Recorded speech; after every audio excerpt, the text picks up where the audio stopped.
ama asaidie mahali kuna ugumu, atoe hiyo hela. Shida iliyoko, huu mswada haja yake ni kuhakikisha kuwa wale ambao ni viongozi tumekuwa tukiiba rasilimali za wananchi, alafu tunaenda mpaka kwa matanga ndio kuenda kuonyesha wale watu maskini kwa wewe unaweza kulipa shilingi 1200 kumzika mtu aliyefariki, lakini wakati ulikuwa kiongozi haukuamka kuzungumza vile atatibiwa kwa hospitali ambako hamna madawa.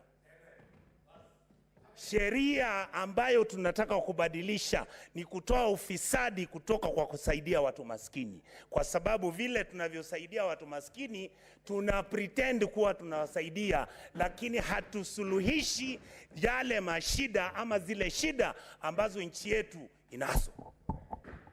So ndugu zangu wale mko hapa, mnaweza kufanya amendment, nakubali na nyinyi, lakini wacha niwaambie hivi: kwa sababu sisi ndio tumeharibu uongozi wa nchi yetu, kwa sababu sisi ndio mafisadi wakubwa, kwa sababu sisi ndio tumapretenda wakubwa, barabara ni mbaya, hospitali ni mbaya, madawa hakuna hospitali, maji hayako nyumbani, alafu ukisikia mtu ana diarrhea unasema tumia hao jamaa, watu washakufa, tutamzika ki.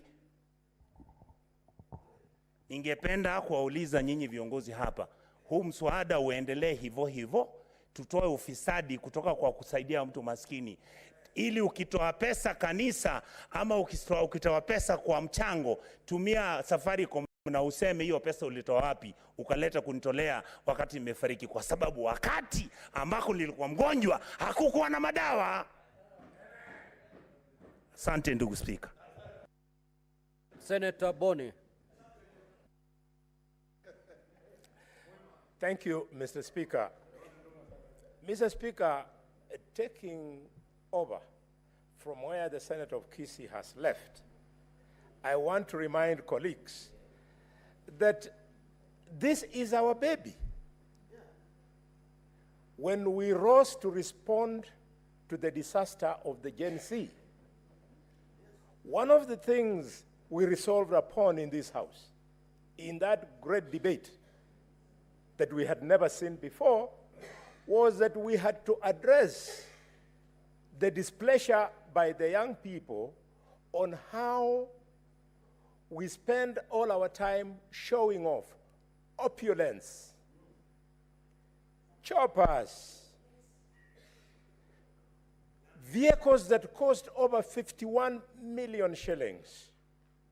And the youth, because they are better educated than what our generation was at their time, they are able to relate your income to what you contribute in a harambee. So we said, let us regulate this.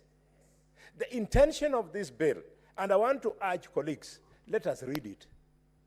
The intention is not to abolish harambees. The intention is to sanitize. The intention is to make it decent. The intention is to make sure that we don't hide in harambees to practice corruption. How can you accept the fact that you are taking your ill-gotten money to a funeral of a mass accident like the one we had in Ekolomani at Iguhu River, Lukose? You take those millions, and yet the reasons why the accident took place is the bad state of the roads. If you had a dual carriage from Nairobi to Kakamega to Busia and Uganda, the accidents that take place on these roads would be cut by over 80%. So, Senator Mungatana, thank you very much for your passion. But the point is, don't give us money which you have stolen, which would have fixed the roads, and those bad roads have caused us to die. Don't bring us that money. Allow the police to come after you so that you can be brought to order. What is your point of order, Senator Mungatana? Did you...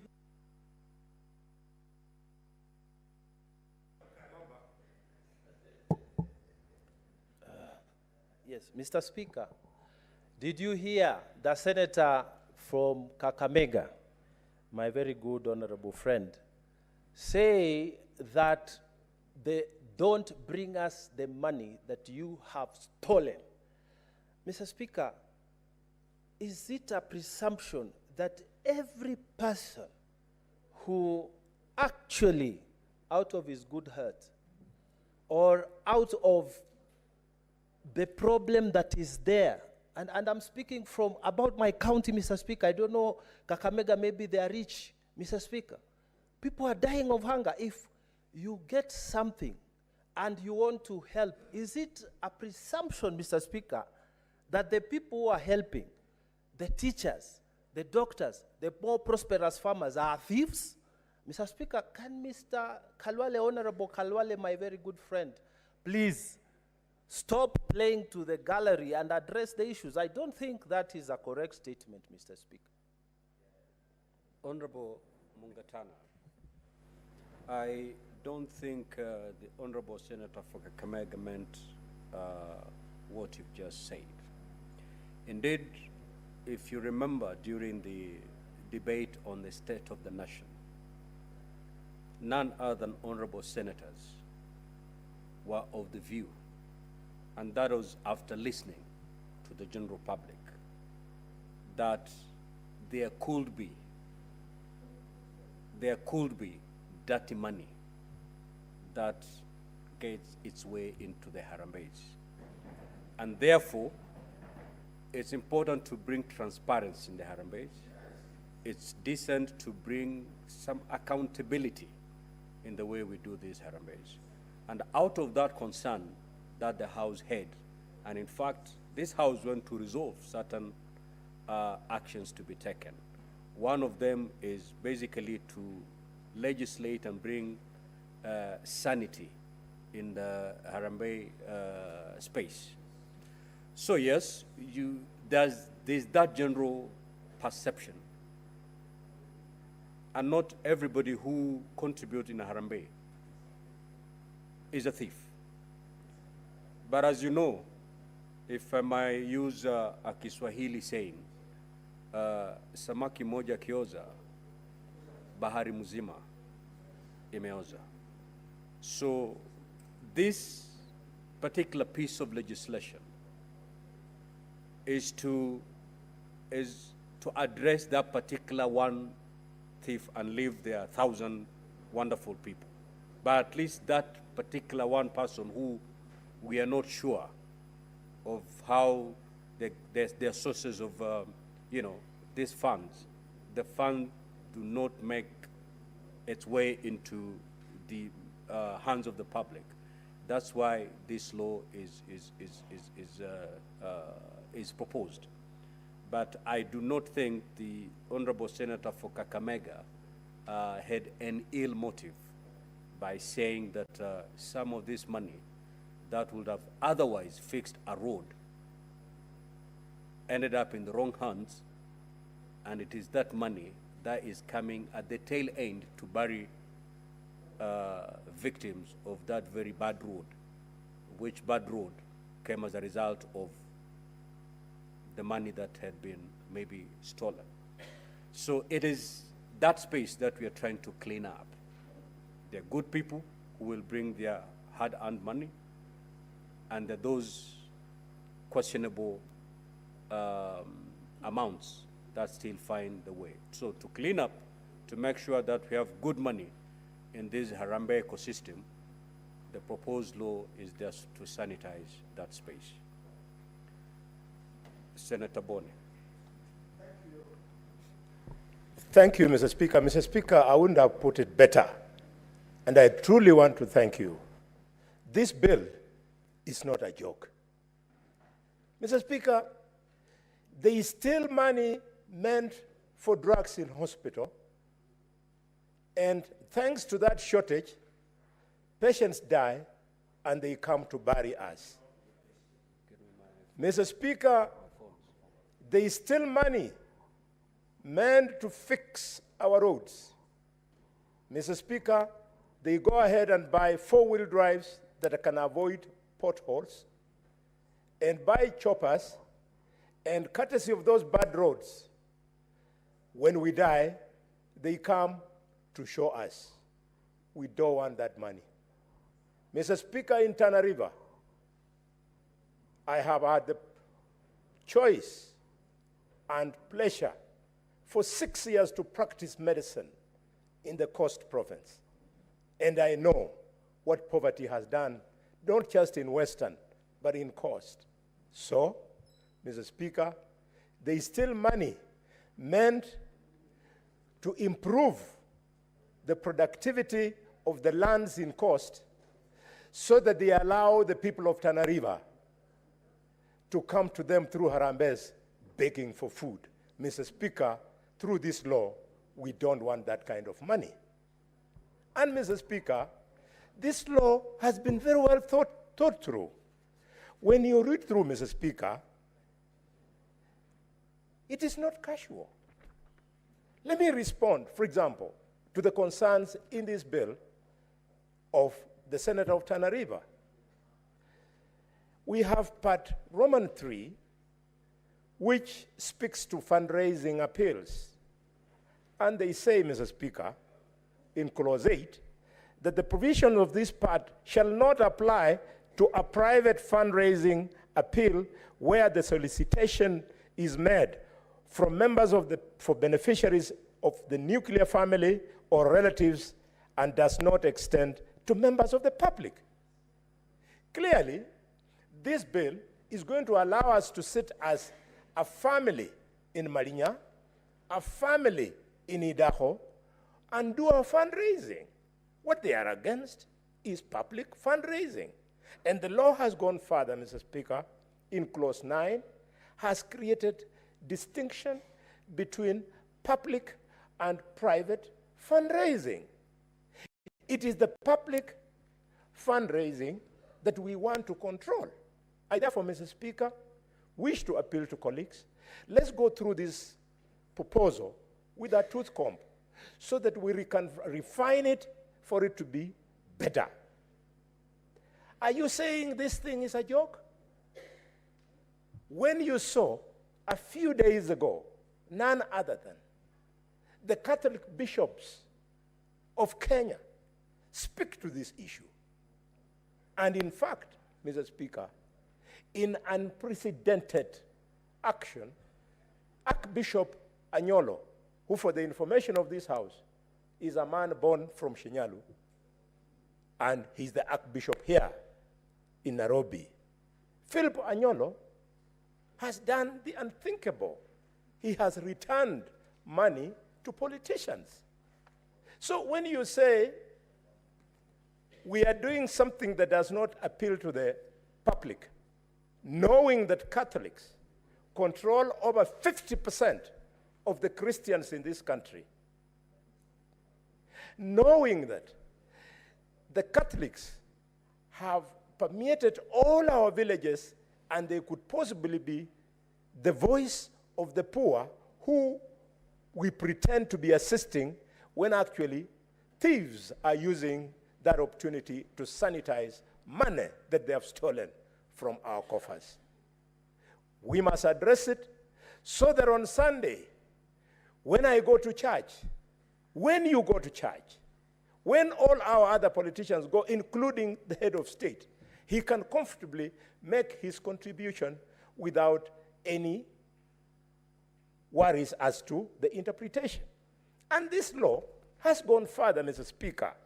They have said in this law, in Clause 11, they have put exemptions. Exemptions are here.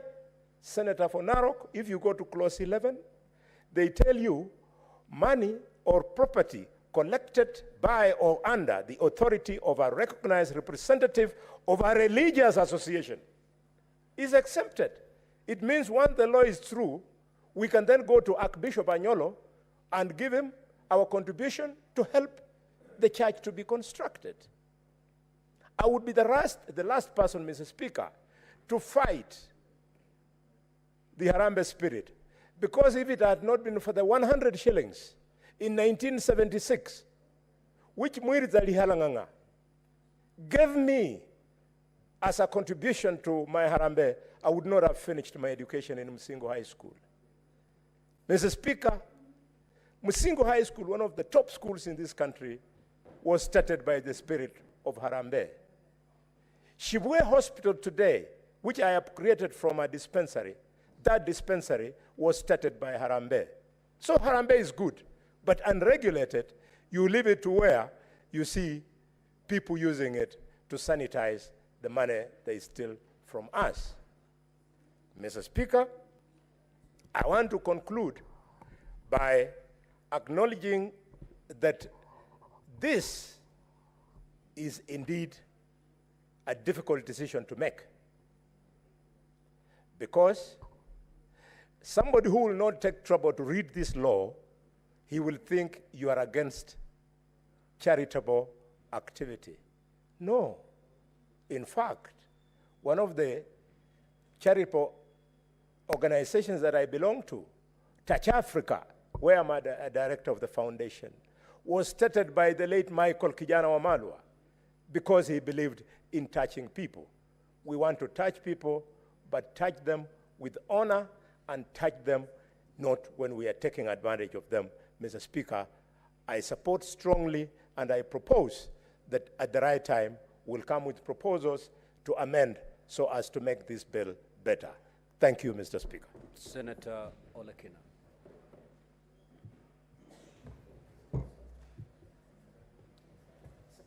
Mr. Speaker, let me begin by saying that I have no beef with people coming together to be able to help one individual improve their status of living.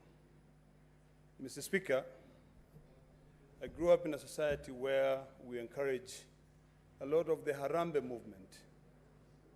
But I believe that the pace which we are taking now, Mr. Speaker, to be able to regulate fundraisings is completely ill-advised. And I say so, Mr. Speaker, because I've taken some time to read through this fundraising bill. And I do not support the proposals which are being made in this bill. Mr. Speaker, we are a society, a country, which now we should be working hard to ensure that every citizen has got access to free health care. We should be working so hard, Mr. Speaker, to ensure that every student, every young kid born from the Bundus of Narok or from the other Bundus of Lake Turkana are able to get access to quality and free education as well as healthcare. Mr. Speaker, what we are doing now by regulating this kind of fundraising is by making sure that we are condemning this generation into poverty.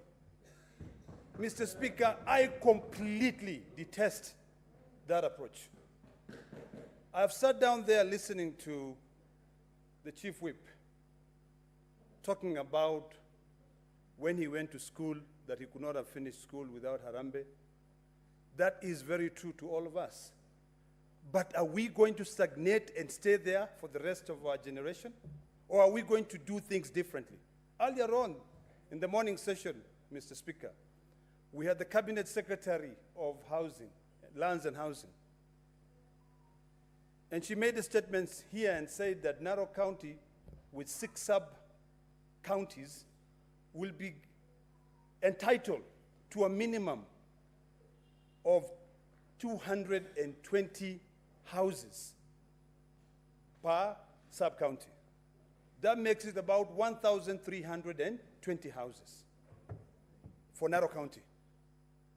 When I stood to inquire further on that, she said that that is just the beginning. Mr. Speaker, I want to invite my colleagues for us to discuss here is how do we make sure that if our funds are being deducted from our salaries, we can guarantee that those who have not been given an opportunity to get where we are, the state takes that responsibility. When you now require us to profile individuals who are going to be carrying out fundraising activities, Mr. Speaker, the only thing that I conclude is that we are content with being poor, and we are content with widening the gap between the rich and the poor. Mr. Speaker, you cannot say that you will maintain an annual register of persons licensed by it to conduct a public fundraising appeal under this act. You go further and you say that you are now going to have a cabinet secretary who is going to authorize. You go further and you say that in each and every county, Mr. Speaker, you're going to have a CC member who is going to keep a register. I think, Mr. Speaker, we are losing. We are completely losing our trajectory in terms of development in this country. If we were arguing, if the sponsor of this bill was saying, let us now regulate charitable organizations. Let us register charitable organizations that can be able to spell out their mission and goals. We regulate them and allow them to carry out fundraising. In America, where I spent almost 20 years of my life, we had non-profit organizations, we have charitable organizations, but now when it comes here and you're saying you want to be able to profile individuals and keep a list of individuals, I wish we were talking about keeping a list of charitable organizations. I think we need to change, Mr. Speaker. We need to start saying, when did the rain start beating us to a point where now primary schools, we are paying them, when we had made progress, when the late president came into power, where kids could easily go to school for free. Right now, Mr. Speaker, if you ask any of these members who are seated here to show you their phones, there is a harambee, invitation for harambee to pay for kids to go to school. There is a harambee for a person to go to hospital. And then, Mr. Speaker, in this bill, it talks about, which I really detest completely. It says, this is an act of parliament to provide a framework for regulations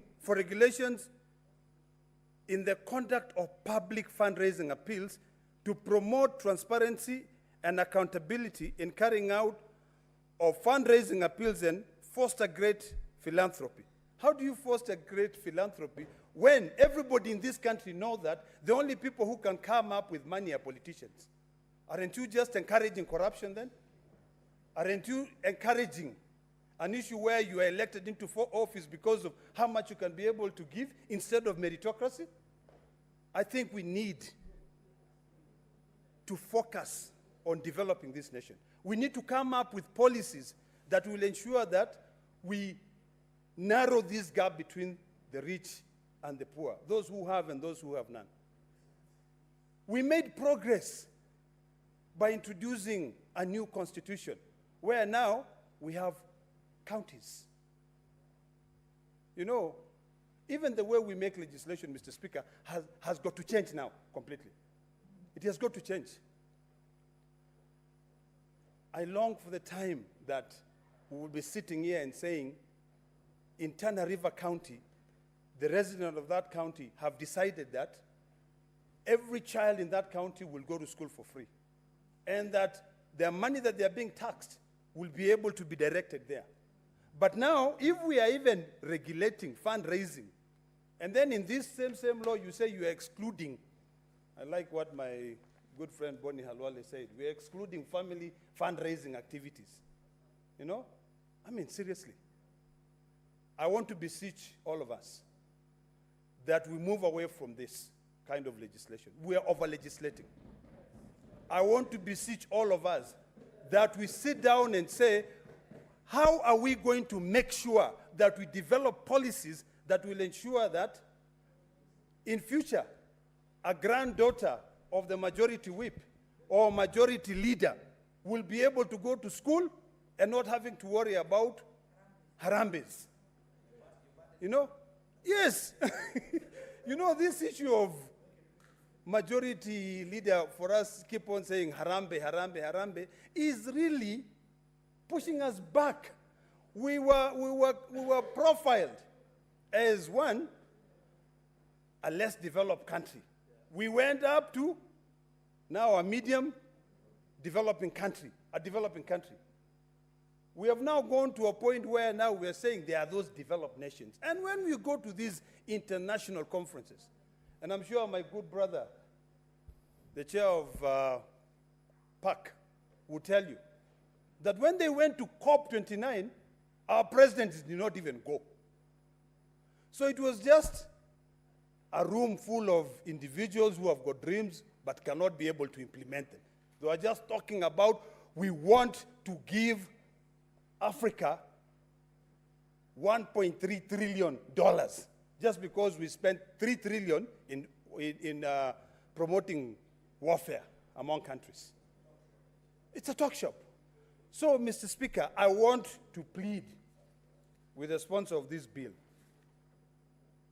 my good brother, my good friend, the majority leader, to change, to amend everything and say, let us regulate charitable organizations. That is number one. I will support him 100% on that. Number two, let us ensure that we've registered these non-profits such that if they are supported by an entity outside the country, whatever is imported here is not taxed again at the airport. Because you've seen, I'm sure the majority leader has received so many phone calls from NGOs saying, these books were donated to us, but they are now asking us to pay taxes. So, to save this, let us not limit it down to individuals. Let us come up with the proper regulations of charitable organizations. Let us persuade each county to say, what is the biggest problem? Recently, Mr. Speaker, I saw a Gazette notice where the Cabinet Secretary in charge of Foreign Affairs has decided to give immunity to one charitable organization called the Melinda Gates Foundation, Bill and Melinda Gates Foundation. And in the reasoning of giving that immunity, there's one word that caught my attention. This is a charity organization that has been set up to fight poverty. And that is now where we are giving them immunity. But that immunity only extends to expatriates who come and work in this country. But Kenyans who would have been co-opted to work in that company will not be immune. Come on. Why are we creating these different classes? Why are we profiling people? So I want to support, and I plead with Majority Leader, because he's one young man who is very, very intelligent and has really managed to change a lot of things, that let us, during the committee of the whole, change the act or the proposed legislation. Let us strictly regulate charitable organizations. Once we regulate those charitable organizations, the role of counties can now come in and say, because we all know our counties. We all know the status of our counties. We are informed by session paper number 10 of 1965. We are informed by the current situations of our division of revenue bill, our CARA, how money is divided. We are informed by the debate that we have on a daily basis of how we divide revenue, whether by the size of the land or by the number of people who are there. We're informed by the Kenya Bureau of Statistics that tells us about the poverty in our counties. Why can we then ensure that in each and every county, Mr. Speaker, charitable organizations that are set up to work there are helped, assisted, and they are registered based on the circumstances of each of that county? There'll be no interest of you supporting a charitable organization that is coming to Narok to be able to count wild animals. What for?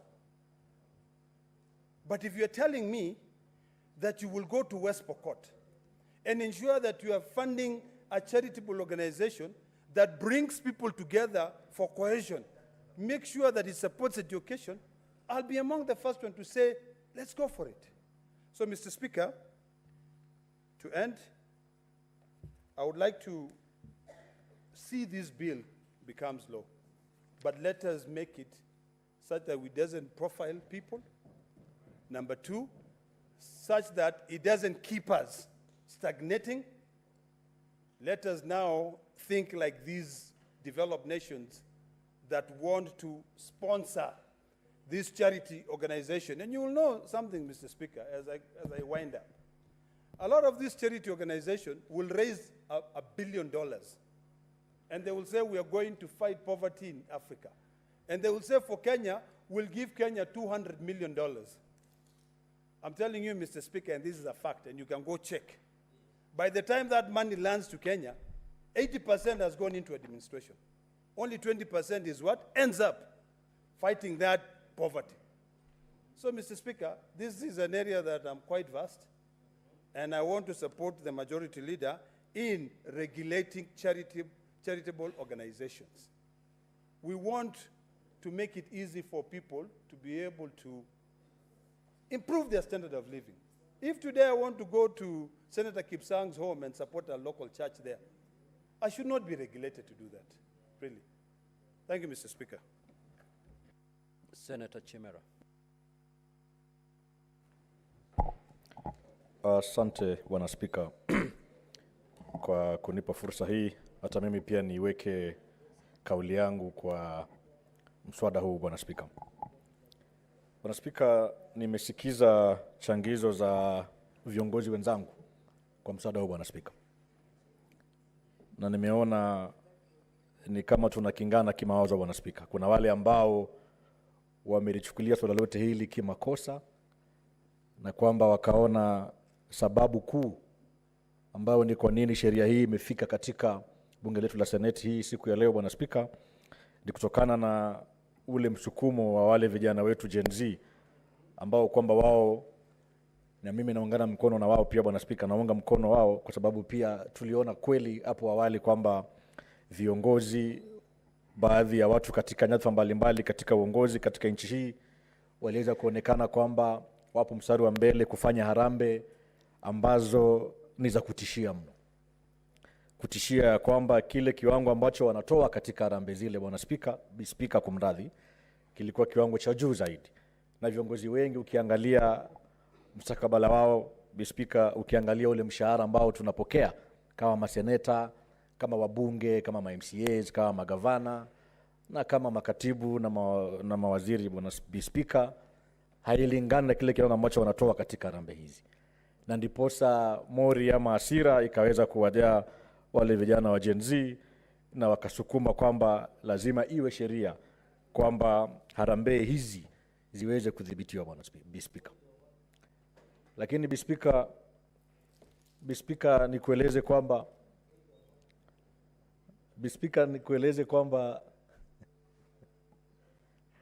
naweza endelea. Nikueleze kwamba Bwana Spika kwamba hatua ile ya kutaka kuhakikisha kwamba kuna sheria ya kudhibiti harambee, Spika, nafikiri wazungu husema ni knee jerk reaction, kwamba ni magoti juu naelezewa hapa nyuma, na haitoi suluhu ya tatizo lote hili, Spika. Spika, leo hii mimi ni seneta maalum, ninawakilisha vijana na natokea kaunti ya Kwale, Spika. Na Spika, kila kukicha, Spika, simu yangu ya rununu, simu ya mke wangu ya rununu, simu ya PA, simu ya hata wazazi wangu, Spika, hupata jumbe za kwamba kuna mchango mahali, Spika, kwamba kuna mgonjwa anahitaji matibabu, Spika, na mimi kama kiongozi ambaye nimeteuliwa, Spika, sijapigiwa hata kura, Spika. Hata sijataka kusema kwamba nataka kuwania nyadhifa yoyote katika kaunti yangu ya Kwale, Spika. Lakini kwa sababu wananchi wa Kwale na wananchi wa Kenya kwa ujumla, Spika, wana tabu, wana shida na wanatamani kupata msaada kutoka kwa viongozi wao, Spika, unapata jumbe zile za kualika katika harambee mbalimbali, aidha kuchangia karo, Spika, aidha kuchangia ujenzi. Nikueleze tu mimi mwenyewe pale eneo bunge la Kinango, mahali panaitwa kwa Kadogo, jamii ya pale Wakadogo, Bi Speaker, imenifuata mara nyingi sana wakiomba msaada wa kutengeneza choo cha umma, Bi Speaker. Choo cha umma ambacho ni jukumu la pengine serikali ya county, Bi Speaker, lakini serikali ya county haiwezi fanya kila kitu, Bi Speaker, kwa sababu ya uhaba wa fedha na mipangilio, Bi Speaker. Ikiwa wananchi wetu wanahitaji choo cha umma, Bi Speaker, cha shilingi tu takriban 70 ama 100,000, na wamemfuata kiongozi aweze kuongoza katika shughuli ya kufanya changizo, ya kufanya harambee, ili waweze kuwezeshwa kufanya mradi ule ambao utausaidia jamii nzima kwa ujumla, sio kwa leo wala sio kesho wala sio mtondogoo, Bi Speaker, lakini kwa siku nyingi zijazo, Bi Speaker. Sioni makosa pale kiongozi akifanya mchango ule, Bi Speaker. Vile vile, Bi Speaker, nikinaya kwamba kuona sheria hii, Bi Speaker, inampatia mtu binafsi ambaye ni waziri wa serikali kuu na waziri wa serikali ya county nguvu kupita kiasi katika hali hii ya kudhibiti swala lote hili la harambee, Bi Speaker. Bi Speaker, tusiwe jumba la kuleta sheria ambayo itatufinya sisi wenyewe kama viongozi, Bi Speaker. Lazima tuketi chini, tuulizane shida ipo wapi. Ikiwa tunafanya harambee nyingi kwa sababu ya ugonjwa, Bi Speaker, nafikiri serikali hii kwa sasa, Bi Speaker, na imekuwa ni juhudi za serikali zilizopita hapo awamu ya kutafuta suluhu ya kuhakikisha kwamba kila Mkenya leo hii anaweza kupata matibabu bila kupitia dhiki ya kuuza mali yake, bila kupitia dhiki ya kufanya harambee zisizopungua, Bi Speaker, ili kupata matibabu, Bi Speaker. Na nataka nishukuru serikali kwa ule mfumo wake. What's your point of order, Senator Chiradike? Chiradike, I don't know why you are testing your card on the dispatch box. No, Madam Speaker, it's not functional, and I wish the new commissioner was around. We would have launched a formal complaint before the new commissioner. Madam Speaker, I'm standing under order, standing order number 105 on accuracy of facts, and also under Article 96 of the Constitution of Kenya. If you had the humble submissions by our brother-in-law as Nandi County, Senator Chimera, Madam Speaker, she has asserted that there are other forces who are forcing the Parliament of Kenya to do legislative interventions. Yet under the Constitution, Madam Speaker, it is our inherent right as legislators. Could he be ruled out of order for implying that we get other orders from even other people, Madam Speaker, so that even your visitors who are on the gallery might imagine that we legislate based on knee-jerk reaction, Madam Speaker? Is it in order? Before I give you a chance to respond to that point of order, let me do a communication. Honorable Senators, I have a communication from the chair of the Visiting Community-Based Organization, CBO, from Ikolomani constituency in Kakamega County. I would like to acknowledge the presence in the public gallery this afternoon of a Visiting Community-Based Organization, CBO, Shisele Tosha, from Ikolomani constituency in Kakamega County. The delegation is in the Senate on a courtesy call to Honorable Rachel Ameso Amolo, Commissioner of the Parliamentary Service Commission. In our usual tradition, Honorable Senators, of receiving and welcoming visitors to Parliament, I extend a warm welcome to the delegation, and on behalf of the Senate and on my own behalf, wish them a fruitful visit, and I thank you. I want to give this opportunity to the Senator for Kakamega County, Dr. Senator Bonnie Halwale, to welcome this delegation to Senate. Thank you, Honorable Speaker. Madam Chair, through you, allow me to welcome the young women from Kolomani and have special words to say thank you to Honorable Rachel Ameso, who is the host of this CBO. Honorable Rachel Ameso, for information, Chair, is one of our commissioners of the Parliamentary Service Commission. Madam Speaker, I'm aware that the commissioner purposes to become the woman MP of Kakamega. Senator And I want- Abbas, is that the normal courtesy you're supposed to use when you're, can you courtesy the speakers? Mr. Speaker, Madam Speaker, and I want to wish her well. Allow me also, as I welcome these great women, to congratulate the MCA of Idaho North, Mama Gladys Mugongolo. I'm sure she's in the delegation. And Madam Speaker, what a coincidence that the name Shisere is in the House today when the hospital that I upgraded from a dispensary to a maternity health center is by the same name, and it was started courtesy to a harambee by Seth Lugonzo. I therefore wish to thank you for coming, and I would like that if you finish quickly, I would like to meet you behind the tent so that thank you, Mr. Senator Speaker. Boni Halwale, that language is not parliamentary. We did not understand what language you used, but we will not use more time. But you are cautioned to use parliamentary language. One understood. What's of order, Senator Wakoli? You resume your seat.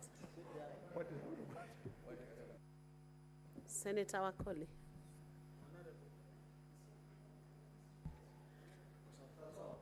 Honorable Speaker, what my good doctor and bullfighter is saying, that we're extending an olive hand, a hand of welcome, and that we are going to do what we have always done, to guest and honorable people from our community. On behalf of Bungoma, I also welcome my mothers in the house. Thank you, Honorable Speaker. Thank you, Senator Wakoli. Senator Chimera, you can proceed to clarify what you meant on the point of order raised by Senator Cherargei. Asante, Speaker.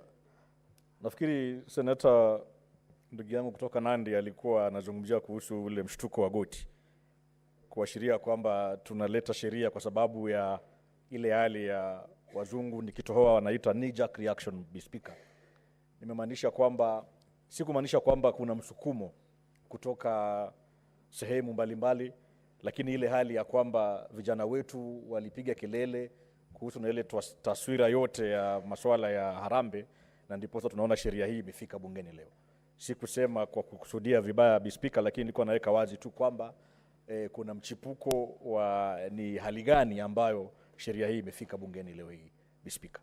Kunradhi, naomba kama imeeleweka niweze kuendelea na changizo yangu. You can proceed. Asante, Speaker. Speaker, nilikuwa nasema kwanza mimi ninafikiri hapo awali nataka kusema kwamba ninapinga vikali sana sheria hii, Speaker.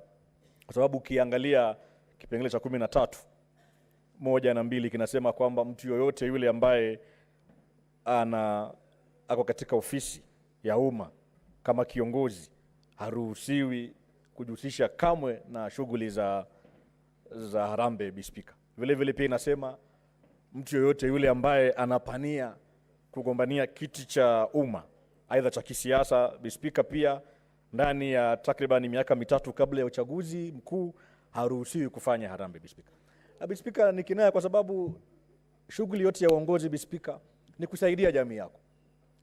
Na mtu asikuelezee kwamba kwa sababu kuna hundi ya CDF ama hundi ya ngaf ama gavana ana fedha ile ambayo inamfikia kule ambayo tumepitisha leo, nafikiri bilioni takriban milioni 387, na niipongeze ile kamati ya mediation kwa kufanya hivyo. Lakini imaanishi kwamba ukiwa na pesa ile ambayo kwa mfano una jukumu la kuleta basari, Speaker, basi uwezi kwenda kwa mfuko wako kibinafsi wewe mwenyewe kusaidia jamii yako. Nafikiri sio uongozi halisi, Speaker. Na vile vile pia sisi wa Pwani tunasema kuna kutoa sadaka kwa Mwenyezi Mungu, Speaker. Ukitoa, Speaker, imaanishi wewe ni tajiri. Kuna msemo unasema kutoa ni moyo wala sio tajiri, Speaker. Ukichanga, Speaker, wewe umeunda sadaka yako kwa Mwenyezi Mungu, Speaker. Kwa sababu kuna maisha ya dunia na maisha ya kule ahera, Speaker. Na sioni haja kwa nini tunaweka sheria kumdhibiti kiongozi ambaye kama ndugu yangu senior wangu Mheshimiwa Mungatano, Yeye yupo tayari kusaidia watu wa Tana River, Bi Speaker. Na sisemi yeye ni tajiri. Vile vile mimi Senator Chimera nimeteuliwa. Nipo tayari kusaidia watu wa Kwale katika changizo zao, Bi Speaker.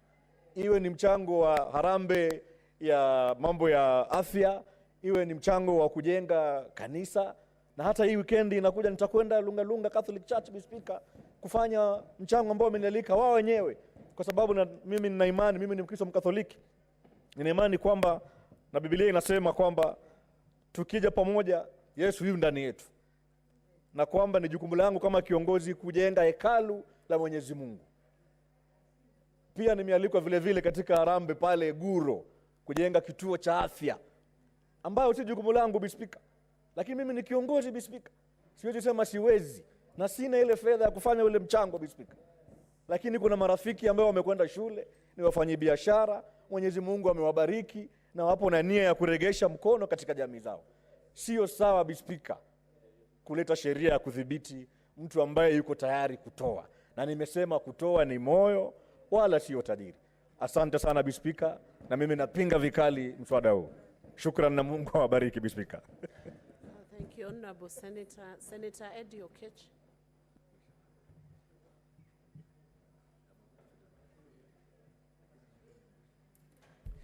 Madam Speaker, thank you for giving me this opportunity to also try and give a few thoughts on this particular bill that has been moved by the majority leader, that essentially this bill seeks to, curb fundraising, if I might, or rather regulate fundraising, if I might put it as simple as such, Madam Speaker.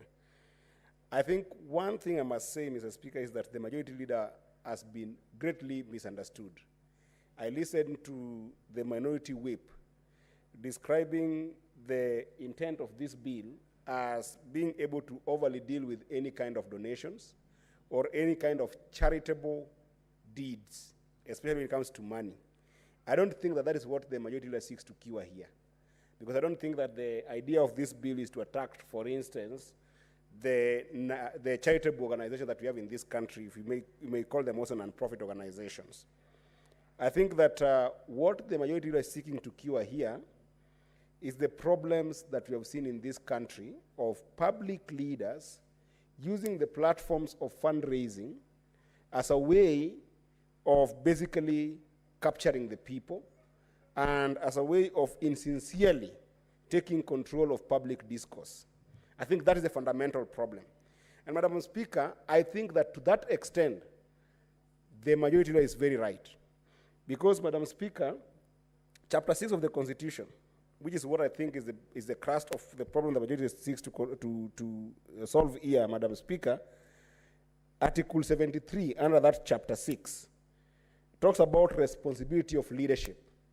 And Madam Speaker, we have seen a lot of lack of responsibility by leadership, where the political leadership, to be specific, has been very irresponsible on issues of fundraising. Madam Speaker, one, the responsibility comes in the form of, the amounts of money that we see going to fundraising are amounts of money that cannot be explained by any means possible by the political class. This is a reality that the public is getting tired of that kind of behavior. And then number two, we are seeing a pseudo control whereby when a politician contributes in different platforms or different institutions, then they take control of that institution completely. Now, this is a reality that we must face as a country. This is why the majority leaders come with this particular bill. And that is the reason why I'm taking you back to Article 73 under Chapter 6 of the Constitution that talks about responsibility of leadership, where it says, under Sub-Article 1, that authority assigned to a state officer, A, is a public trust to be exercised in a manner that is inconsistent with the purposes and objectives of this Constitution, demonstrates respect of the people, brings honor to the nation and dignity of the office, and promotes public confidence in the integrity of the office. Madam Speaker, what has happened in this country is that people have lost public trust in public officers by being led by politicians particularly, and then politicians who are going to do harambees in different places, Madam Speaker, have also lost respect for the people, Madam Speaker.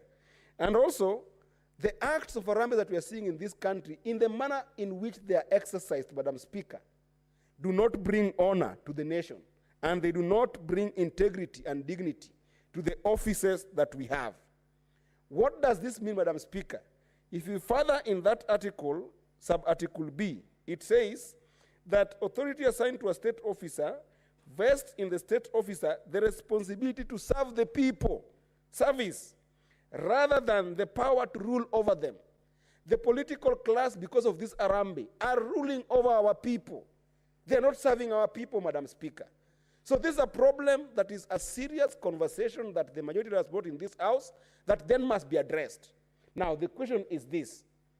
Is this the right way to respond to this problem that we are facing in the country? This is what I want to appeal to the majority leader, that this is not the right way to be able to respond to this problem. Because what the majority leader is trying to do here is that is trying to legislate bad behavior. Madam Speaker, you cannot legislate bad behavior by politicians in this country to use platform of fundraising to control the people, to rule over the people, to disrespect the people, to take advantage of the people, Madam Speaker. This bill is basically indicting the EACC, Madam Speaker, because we established a constitutionally allowed institution to deal with the misbehaviors of public officers and state officers under EACC, Madam Speaker. This bill basically tells us that the EACC has completely failed in doing its work. And instead of sponsoring this bill, Madam Speaker, I want to encourage the majority leader that together we can work on rethinking the EACC in terms of the way the EACC can deal with matters of Chapter 6 of the Constitution, Madam Speaker. Because that's where the rot is coming from. You cannot legislate fundraising in this country, Madam Speaker. Because we are people of Kenya, and we come from communities, from the family, to the community, to the tribe, to the county, and then to the nation, Madam Speaker. We know what fundraising goes to do, Madam Speaker. And for the purpose of this conversation, Madam Speaker, I want to enumerate them. Madam Speaker, we have got 4 fundamental areas where our people find themselves in situations that they did not wish to find themselves in, where then they are forced to fundraise for. The first one, Madam Speaker, is education. Madam Speaker, there are schools in Nyatike sub-county. There are schools in Masangora, in Kuria West sub-county. There are schools in Kuria East, Madam Speaker. There are schools in Rongo, where I come from, that kids sit under the table of their parents to be educated. And when they go to school, they sit under the tree to be educated. What is wrong when that community comes together to sit down, that in the event that the government hasn't built a school there, then they can come together as a community to build those schools, Madam Speaker? What is the problem with that? And are you telling me that today, Madam Speaker, if there are people who have come and they don't come from a family of well-being, then they cannot reach out to their neighbors who are well off in the neighborhood to come and help them build those schools? Madam Speaker, all the schools in this country have been built as a function of fundraising. We cannot kill that, Madam Speaker. On the same education, Madam Speaker, the next problem is the problem of school fee, Madam Speaker. I can assure you, Madam Speaker, that 70% of young people who have passed primary school, Madam Speaker, cannot afford to go to school, despite the fact that we have got CDF to supplement their school fee, Madam Speaker.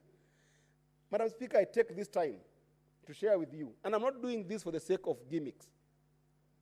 In the year 2005, Madam Speaker, having been adopted by a Kikuyu family in 2004 and lived with 8 families, I was meant to join Friends School Kamusinga in 2006 because I did my exams in 2005. And Madam Speaker, because I could not be able to afford school fee, remember that what we are doing now, the former president, President Kibaki, had tried to do it by executive power. President Kibaki had put an executive order that banned public solicitation of funds in 2004 2003, Madam Speaker. When I passed to go to Friends School Kamusinga, Madam Speaker, I did not have money. But because the issue of fundraising had been banned by the Kibaki administration, Madam Speaker, it meant that I had to go to the DC to be able to get a form of a pro forma to raise money, Madam Speaker. For 3 months, I could not be able to get the DC to write for me a pro forma to go and solicit funds, Madam Speaker. When I eventually got the pro forma, Madam Speaker, I was only able to raise 800 shillings after 3 months, Madam Speaker. I missed my entire first semester or first term because I could not be able to raise money and I could not be able to go through getting even to the DC's office, Madam Speaker. And I had to join Friends School Kamusinga in second term when all my peers had already gone through a first term, Madam Speaker. And even then, it was through that act of having a pro forma, Madam Speaker, that I met one gentleman called Kennedy Okongo, a lawyer in town, who wrote for me the full check to go to school and be able to be a senator today in this house, Madam Speaker. Then today you are saying that for kids like me who might not have been aggressive enough to get to a DC, now has to go to a cabinet secretary or a CEC in county to get to be financed to get a fundraising document to go and raise money. Where are we going as a country, Madam Speaker? Madam Speaker, number 2, the area that people are facing a lot of problems in is medical issues, Madam Speaker. It might look simple for people here who have got medical cover to think that medical issues in this country are easy. But, Madam Speaker, we have got people in this country who are held as prisoners of hospitals because they cannot be able to pay 30,000 shillings to get out of an hospital, Madam Speaker. So the moment you say that for them to be able to raise money, to leave hospitals, to raise money, to go and get medical attention, Madam Speaker, then they might look for the CEC. They must form a committee. They must look for people who are well off. Madam Speaker, what are we doing to our country? Let us legislate for not the bad manners of politicians. Let EACC do their job, Madam Speaker. Madam Speaker, we also have another area here that people just don't understand. The burden of funerals in this country, Madam Speaker. That's another area that me as a political class have faced a lot of requests on, where somebody has suffered and died in a hospital. Then they get imprisoned in mortuary, yet they're dead, because their own families cannot be able to afford a fee of 30,000, 10,000 shillings, sometimes as little as 5,000 shillings, Madam Speaker. A family cannot be able to get their person out of a mortuary. What is wrong with that person reaching out to a neighbor or to me, who might be a little bit privileged, to help out and to lend a hand to get this person out of a mortuary, Madam Speaker? These are real issues. They're not stories. They are in our communities, Madam Speaker. Now, I know that the bone of contention that has been there is the issue of church and mosques, Madam Speaker, where the political class have been able to use pulpits and places of mosque to do political campaigns and make it difficult to make sense for nourishment of our people in terms of spirituality, Madam Speaker. Again, I do not support the idea that we can ban fundraising for churches, that we can ban fundraising for mosques, Madam Speaker, because the role that mosques and churches play in terms of moral compass of our community, Madam Speaker, the value might not be quantifiable, but indeed it's untold in terms of the impact they're having on our community. I think that, Madam Speaker, let the churches self-regulate in terms of controlling the bad manners of some few politicians. And it's not all of them, Madam Speaker. It's some few politicians who have got bad manners of using this platform as a place of bravado and ego setting in terms of their political nourishment instead of their spiritual nourishment, Madam Speaker. But we cannot ban the political class, the public officer, the state officer, the private individual, the corporate individual from raising money to grow churches, to grow mosques, and to grow houses of worship when these places are actually helping to contribute in supplementing the government's effort in terms of building our moral capacity in this country, Madam Speaker. Madam Speaker, if you want to build a strong home, you must constantly build 3 things in a human being. That is why, even in creation, there is Holy Trinity. That's why even in creation, we are created in threes, Madam Speaker. The first thing you must feed in a human being, Madam Speaker, is the mind of a human being. That's why we have got education system. But once you fed the mind of a human being, Madam Speaker, there is still no peace if you do not feed the heart of a human being, Madam Speaker. And that is where the churches and the mosques are coming from, Madam Speaker. But a peaceful heart with an educated mind is never peaceful unless you also feed the stomach of this human being, Madam Speaker. That's when you've got a complete human being, Madam Speaker. So any moment you take away any of those segments in the society, you can't make it. We as a government and as a political class can only feed the stomach. Education institutions can only feed the brain. Where do we leave the hearts of our people? It is to the churches and the mosque, and we cannot allow for any law that makes it impossible to build those churches and to build those mosques, Madam Speaker. Madam Speaker, in this bill, we have also seen a provision, very fast, Madam Speaker, that says if you want to do fundraising, then you must do it in your family.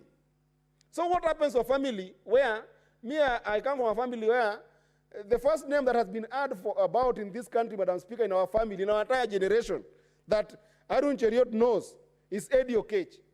Because my grandfather, Kawisa, died long time ago in some village in Nyakune, near Gogo Falls, that nobody knows, meaning it has got an impact on the well-being of my entire community and my entire families.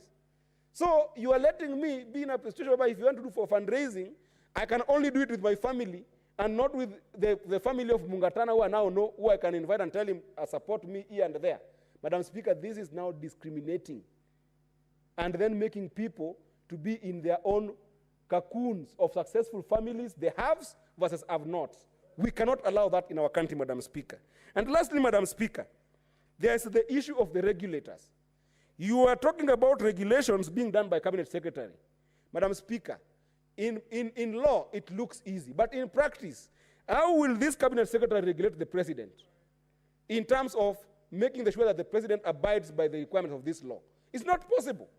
The President cannot be regulated by the person that is the supervisor and the boss of. Madam Speaker, at the county level, you are saying in this bill that the CEC, in charge of planning and social development, will regulate fundraising. How will this person regulate the governor, where our governors have got so much ego that you cannot even tell them something in a funeral or in a function? It will mean that some political class will have more powers to even take advantage of fundraising further than some political class that don't have power. Yeah? So it will be a business for the higher political class to actually do what they want with this fundraising thing and leave those people who are smaller to be, in fact, you are giving the most powerful political people a tool to harass their opponents and other people with this bill, Madam Speaker. This is a good and a well-intended bill to cure the problems of our leadership under Article 17 of the Constitution, but it is not a solution. It is legislating a behavior of bad politics, bad manners of politicians that cannot be cured by this bill. Let us sit as a house and come up with a legislation that will help us rethink the entire EACC and make sure that EACC can do its job or disband it and come with a more functional anti-corruption institution that can deal with corrupt leaders. With that, Madam Speaker, I reject this bill in entirety. Thank you, Madam Speaker. Thank you, Honorable Eddie. Senator Abbas Sheikh Mohammed.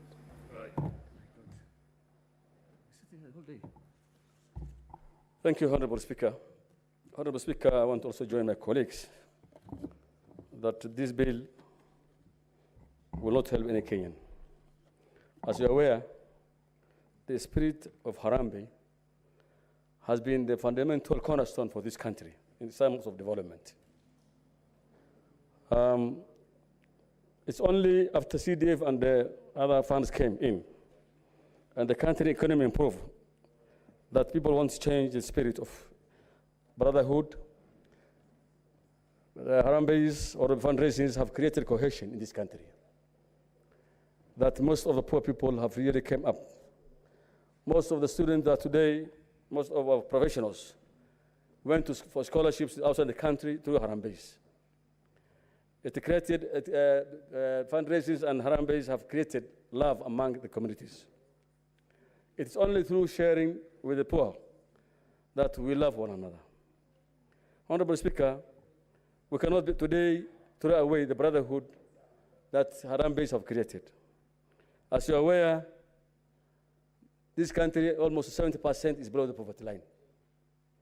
And they cannot even afford 2 meals in a day. They cannot afford to pay school fees. Initially, government said there's free education, but we're not seeing any free education here today. You are seeing even the primary kids have been told go and bring money. Mothers cannot even afford. They even sell chickens and all these things. Honorable Speaker, I've started working with this government way back in the 80s. And by the time I was starting job, the harambee was actually at the peak. Because there was no school infrastructures. Kids were learning in the school and the trees. At times, the chiefs were being used to go and collect animals or money from within the villages. Of course, sometimes they were using excessive force. There was a bit of corruption. But today, the classroom that I went to, in my class 1, actually was built with harambee. And therefore, I cannot be able to support today to say that harambee should be stopped or should be monitored. That cannot work for us. Honorable Speaker, through fundraisings, actually many Kenyans have sought medical treatment outside this country. Medical conditions of these days, there's so many people who are sick. The medical services, hospitals actually have so much been commercialized. That somebody stays in an ICU or HDU in 1 night or 2 nights and 3 nights, the cost becomes just unbelievable high. It is through harambees that we're able to save people, the dead bodies, from mortuaries because they've been held custody until money is paid back. Honorable Speaker, I will agree that I will say that the corrupt are not the poor people. The corruption comes from the highest echelons. The top guys who are stealing money. The people who have the money. These 80% or 90% of the kids cannot even access money. They survive on only harambees and goodwills of their friends and the next of kins. So if anybody wants to stop corruption through stopping harambee, I think that's very wrong. What I will say is that those who steal pay more and more harambee so that this money can come back to the public. If you say there's no harambee, then those who stole, the corrupt people will keep the money in the banks or even overseas. So I think we will encourage more harambees. If you will ask me, that we will say so that at least the little they pay back, I think can be able to help the people that they have stolen their money. Honorable Speakers, I think what we are talking about here is kind of pretense, because I was hearing some of my colleagues here talking that Harambee will do this, Harambee is going to create corruption. My friend, corruption is not coming from the grassroots, it comes from the high top, and top and to down. Harambee, we know that it is actually starting from the office institutions. So, Honorable Speaker, I think Harambees shall not be controlled. Harambees cannot, I mean, if you want somebody to stop corruption, let this House produce, or let's institute a bill that will seriously deal with corrupt people. Like the China, you know, even if it's going to be killing somebody, even if you're going to jail somebody 100 years, so that somebody can be able to face the consequences of his stealing. But Islamic Harambee, just because somebody has stolen and they want to clean his money, will not help with stopping corruption. With those few remarks, I beg to support. I want to oppose the bill. Thank you, Senator Abbas. Senator William Kipkemoi Kisang. Thank you, Madam Speaker. Madam Speaker, I believe the intent of the bill originally was not bad, because we had issues in June, and because of the conversation we had at the State of the Nation debate, this is bill is as a result of what happened that time, Honorable Speaker. And I want to report to you, Madam Speaker, that some of us went to school because of Harambees. If you get somebody who is 45 years and above, who is in this house, or outside there, Madam Speaker, most schools at that time, there used to be two types of schools. There was schools done by government, and there were some harambee secondary schools. Most of our public schools now in the rural setup, Madam Speaker, were called harambee secondary schools. And those harambee secondary schools, Madam Speaker, some of them even now are national schools, were built by the community. They were built through harambee, Madam Speaker, by our parents, selling cows, some selling busi, others selling sheep, and all types of things, Madam Speaker, to ensure that the schools are built.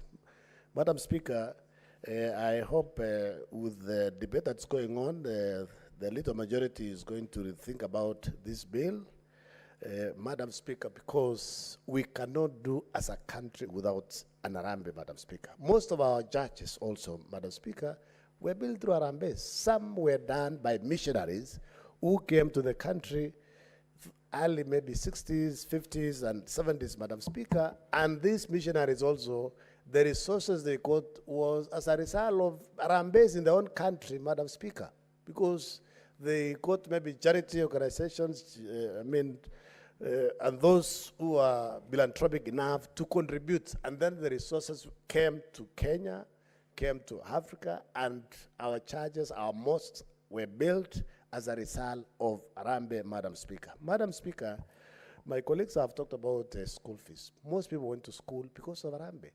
I remember when I was going to Form 1, I almost missed going to Form 1, Madam Speaker, because my parents didn't have anything. But because of the community, they sat. This is a young boy who did very well, top of his school, and then they decided to contribute. And that time, our school fees was the 1,540, Madam Speaker, and it was not easy to get 1,500 in 1982. So if it was not easy to get 1,500, how about now, when those joining Form 1, they're expected to pay 50,000, 60,000. So, Madam Speaker, basically what I'm saying is, as a leader, as a legislator, Madam Speaker, we are not going to agree to legislate harambees in our country, Madam Speaker, because many people will be locked out of school, they'll be locked out of colleges, Madam Speaker.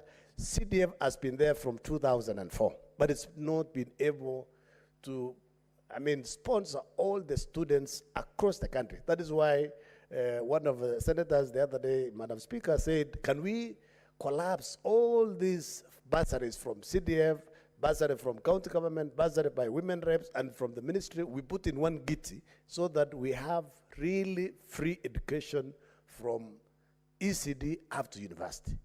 The only way we can agree, Madam Speaker, to regulate fundraising is if we say completely now from nursery to university, education is completely free, Madam Speaker, so that we know those from less fortunate, less privileged families, Madam Speaker, can have education, which is an equalizer, Madam Speaker. Madam Speaker, the state of health in the country, Madam Speaker, you know, in the village, most of our dispensaries, most of our health centers, Madam Speaker, there is no medicine.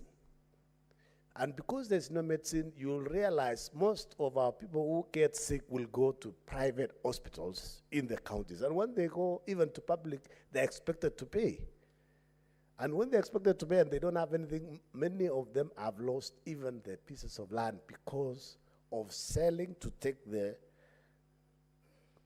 kinsmen and women, Madam Speaker, to the hospital. So basically, what I'm saying, because of medical expenses, Madam Speaker, we'll support harambees. Because of education, Madam Speaker, we'll support harambees, Madam Speaker.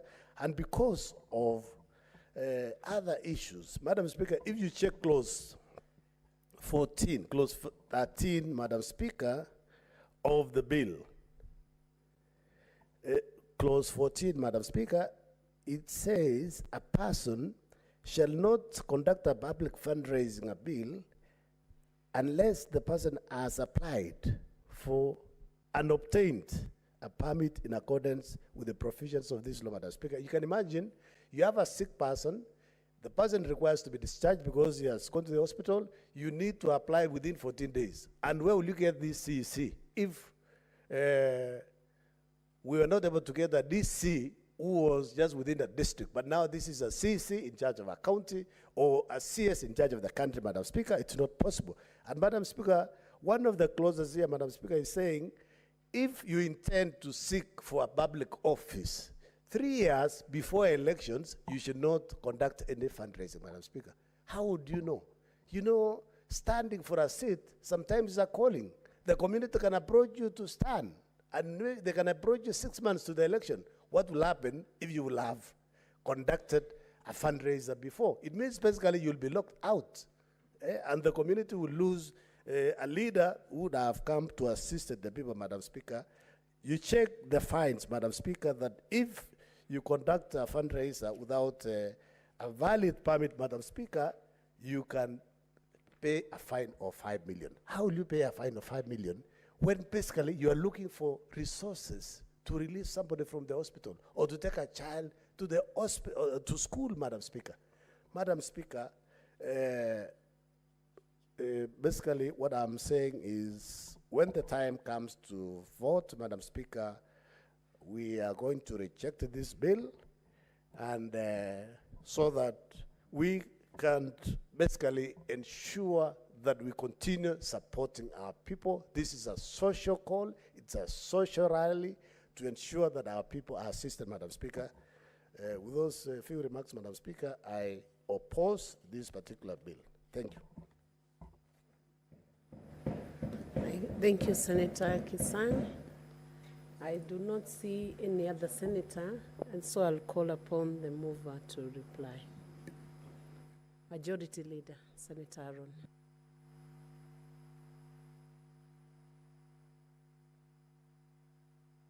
Few days that this bill has been on the floor of the House, listening to colleague senators speak about a very live topic in our country presently. You will recall what has happened the last weekend, Madam Speaker, where for the very first time we are told the Most Reverend Philip Anyolo, though from quarters close to the conversation, I'm told, I've seen the governor of Nairobi saying he's still awaiting his donation back. I saw him say somewhere that when he inquired, because they had said they have returned the donations, he was told that the fundi had already cut the material for the choir, because the donation was for uniform for the choir. Madam Speaker, so these are the challenges. So these are very live conversation even in the country. And I shared yesterday something on my Twitter page. And of course, the know-it-alls that live on that space, Mr. Speaker, because they never accept to be corrected for anything, did not believe what I said. Today, this afternoon, I have tabled the report from the Labor and Social Issues, Social Affairs Committee, where I stated that over 90% of the respondents that sent in memoranda with regards to this bill actually opposed the bill, Madam Speaker. Just like many colleagues here, a good number have opposed. It's almost split evenly in the House. There's those in support of the bill and those that oppose the bill in principle. And I said that we live in an interesting country, Madam Speaker, because if you follow the conversation online, it's like there are two Kenyas. That's what I've realized. There's a Kenyan online, and there is a Kenya, the Republic, where you and I come from the villages, where Senator Mungatana, Senator Elomonen comes from. There are certain conversations which, if you follow in the Twitter and Facebook space, the kind of things that I said there, most of the time, Madam Speaker, don't exist or are not practical in the real world of the villages and the people that we represent in this House. Because for every village that I have visited the last few months since this conversation began, many pastors that have spoken to me, I gave the example of AIC Ziwani, where I was 2 weeks ago. I was somewhere in Kipkelion West, in my own county of Kericho this week. And the pastors continue to tell me, please, Majority Leader, you have a very bad bill that you want to stop harambees. Like many of the colleagues that have spoken this afternoon, they are entirely, first of all, misinformed. So there are two issues. Number one, there is misinformation generally, because this bill does not ban harambees. It only stops you and I, public and state officers, Madam Speaker, from presiding over. Otherwise, harambees are permitted, Mr. Speaker. But second and most importantly, unlike the statements that I see from churches here, I saw from Jackson Olesapit, I saw from the Catholic bishops, telling us that we need to put, that the church actually wants to put a stop on this. But it's not what preachers tell us in the villages where we come from, including in parishes of the Catholic Church. In my own office, even as I hear what is being said by the Catholic bishops here in Nairobi, in my own office in the village, Madam Speaker, or in our counties, many of these members will tell you that they have cards of pending harambee invitations from the same churches, including Catholic and Anglican. That's why I say it's like there are two worlds in this country. Some space in the air called online, where you're chasing things that are unseen and people compete for attention and applause. Then the real world in the villages where we come from, where people tell us different things. Therefore, as a legislator, Madam Speaker, sometimes it is difficult to know which world to react to, Madam Speaker. Because the kind of instructions and the things that I see being said in the online space, Madam Speaker, and the information, I want to believe that the reason Senator Mungatana spoke the way he spoke about this particular bill, perhaps that is a brief that he has from the people he represented in this house, the men and women from Tana River who voted for him. And they are saying, Senator, this is what we expect. But I'm sure you are also bombarded by messages and Twitter conversations, or people telling you, stop this. We don't want it to exist. So, Madam Speaker, our work as legislators is increasingly becoming difficult. If you are not careful as a legislator, and I warned colleagues of ours sometimes back here, that you can easily chase air in the names of TikTok likes and followership online and miss the real conversation sometimes that happen back in the villages. Because at the end of the day, a legislator is a representative of the people, and you must find ways in which you capture the views of the people on whose behalf you vote in this house, Madam Speaker. And that includes those that are in the online space and those that are offline, Madam Speaker. Therefore, I have listened to the comments of colleagues about this bill, very interesting, some proposing a total rejection, some proposing, like Senator Ledama, that don't just ban harambees, look also into charitable organizations that run one or two charity activities in the country to ensure that they do this in strict compliance with our laws, Madam Speaker, that you ensure that in the contributions that they receive from donors abroad, Madam Speaker, the same is actually shared for the intended purpose of those who are making those donations. To those, Madam Speaker, that agree that we need to stop members of the public and state officers, Madam Speaker, from participating in fundraisers for the sole reason that it is one of the avenues through which we can demonetize our politics and reduce the influence of money in our politics, which, like the good Bible says, Madam Speaker, money is the root, actually, to evil. And many times when money is not prudently used, Madam Speaker, it can be used for bad things in our society. Therefore, Madam Speaker, my proposal will be that in such a time as this, where you have a report of the bill, you have members who have a divided opinion, before eventually putting this to a vote, it will be good to consult further and listen if, Madam Speaker, whether there is a way that the bill can be enriched, Madam Speaker, or do we lose the overall intention? Because there are those that have taken issue, for example, with the fact that we are proposing committees through which you can not per se regulate, but a reporting mechanism where the CEC in our counties and the Cabinet Secretary for Finance, Madam Speaker, can receive reports of some of these public fundraising appeals, Madam Speaker. And this is important, Senator Mungatana. I wouldn't wish that we lose that even in this conversation. Because how many times have you been invited to fundraisings where months later, if you try to go and check whether that money was actually used for the intended purpose, you cannot establish whether that happened or not. And therefore, there was a proposal. Maybe the mechanism that has been proposed needs to be refined. It is at this time that many people are beginning to speak on this topic and say, give us more time to make our contribution. Maybe, with leave of your office, Madam Speaker, It will be an opportune time to provide additional time for people to either think through and share their amendments before eventually taking a vote on this bill, Madam Speaker, including calling for submissions from members of the public. I said this yesterday on my tweet, and this is the accurate information. The report that is before the House bears me witness that there is no religious organization that sent in a memorandum on this bill. And that is quite curious, because I see people speaking very strongly. I expected to see the Catholic Church, I expected to see the Anglican, at least the two of them that have spoken publicly in support of this bill, Madam Speaker, to send in memorandum in support, Madam Speaker. There are also others that have spoken in opposition to the bill. At least it will have enriched our work as legislators, Madam Speaker, to benefit from their perspective, Madam Speaker. Therefore, this is an interesting conversation that the country needs to have with itself before the conclusion and the final determination of what to do with this particular bill, Madam Speaker. And therefore, as Majority Leader, I will be writing to the Speaker, seeking for additional time for first, consideration of additional views, and second and most importantly, to give legislators time to reflect and perhaps seek more opinion from your own people. Senator Mungatana, it will be good for you to ask the people in Tana River, including the young people that perhaps at the time where this conversation began, let's not lose track of history. This conversation began at the height of the so-called Gen Z protests, Madam Speaker, and I'm sure there were young people in Tana River who spoke and said, yeah, we don't want politicians in our churches, we don't want to see them make donations, and so on and so forth.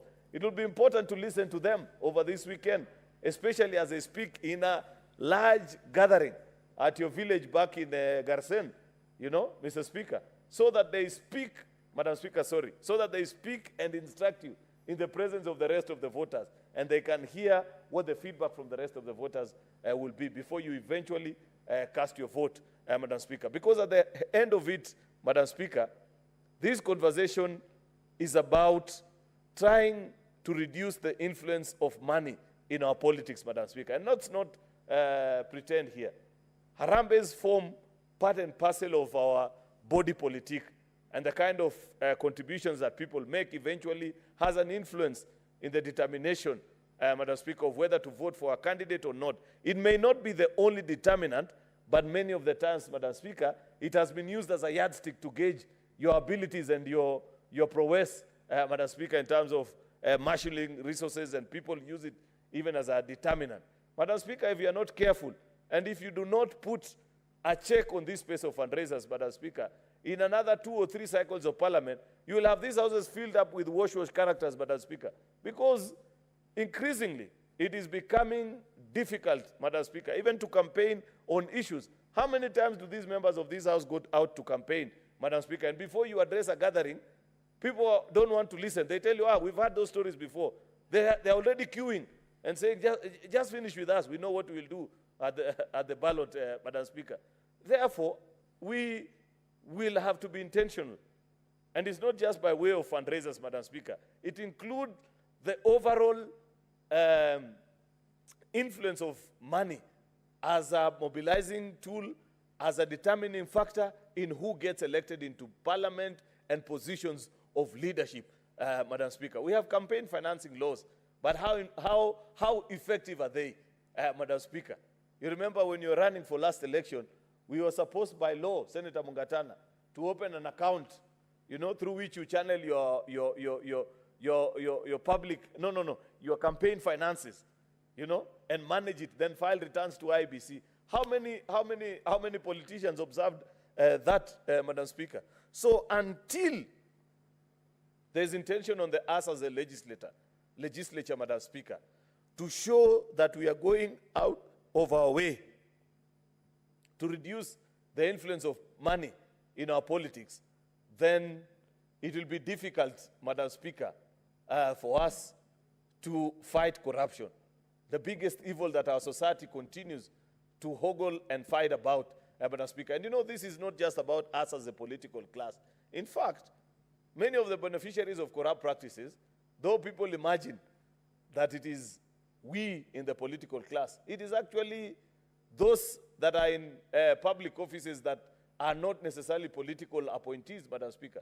They are the ones who run tenders, Madam Speaker. They are the ones who do many of these so-called government projects. Perhaps what eventually gets to the political class is a fraction, and a very small fraction, as compared to what remains with the rest of. Take time to reflect before eventually taking a vote on this issue. I have noted and I have said that there are members who have raised serious concerns about how to address certain issues. I will be notifying the Speaker. Luckily, I have Standing Order number 66.3 that allows the request for putting of a question until a later date. In the intervening period, Madam Speaker, we could take that opportunity to either consult further and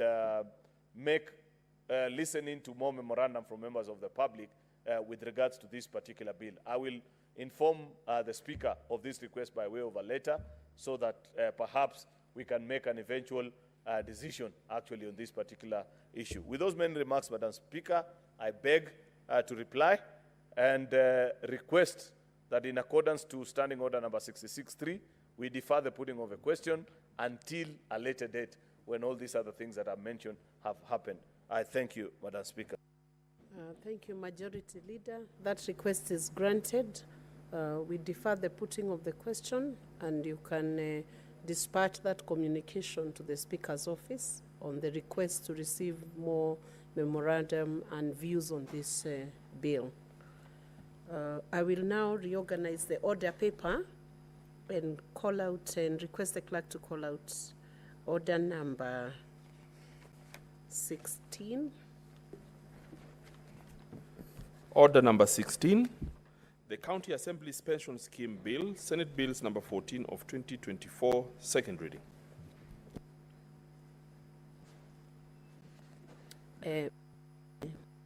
Leader. Thank you, Madam Speaker. I beg to move that the County Assembly's Pension Scheme Bill, Senate Bills number 14 of 2024, be now read a second time. This is an important bill, Madam Speaker. And I'd like to appreciate what this Senate has done the last few weeks, especially with regards to our brothers and sisters that serve in our constituent assemblies in the counties.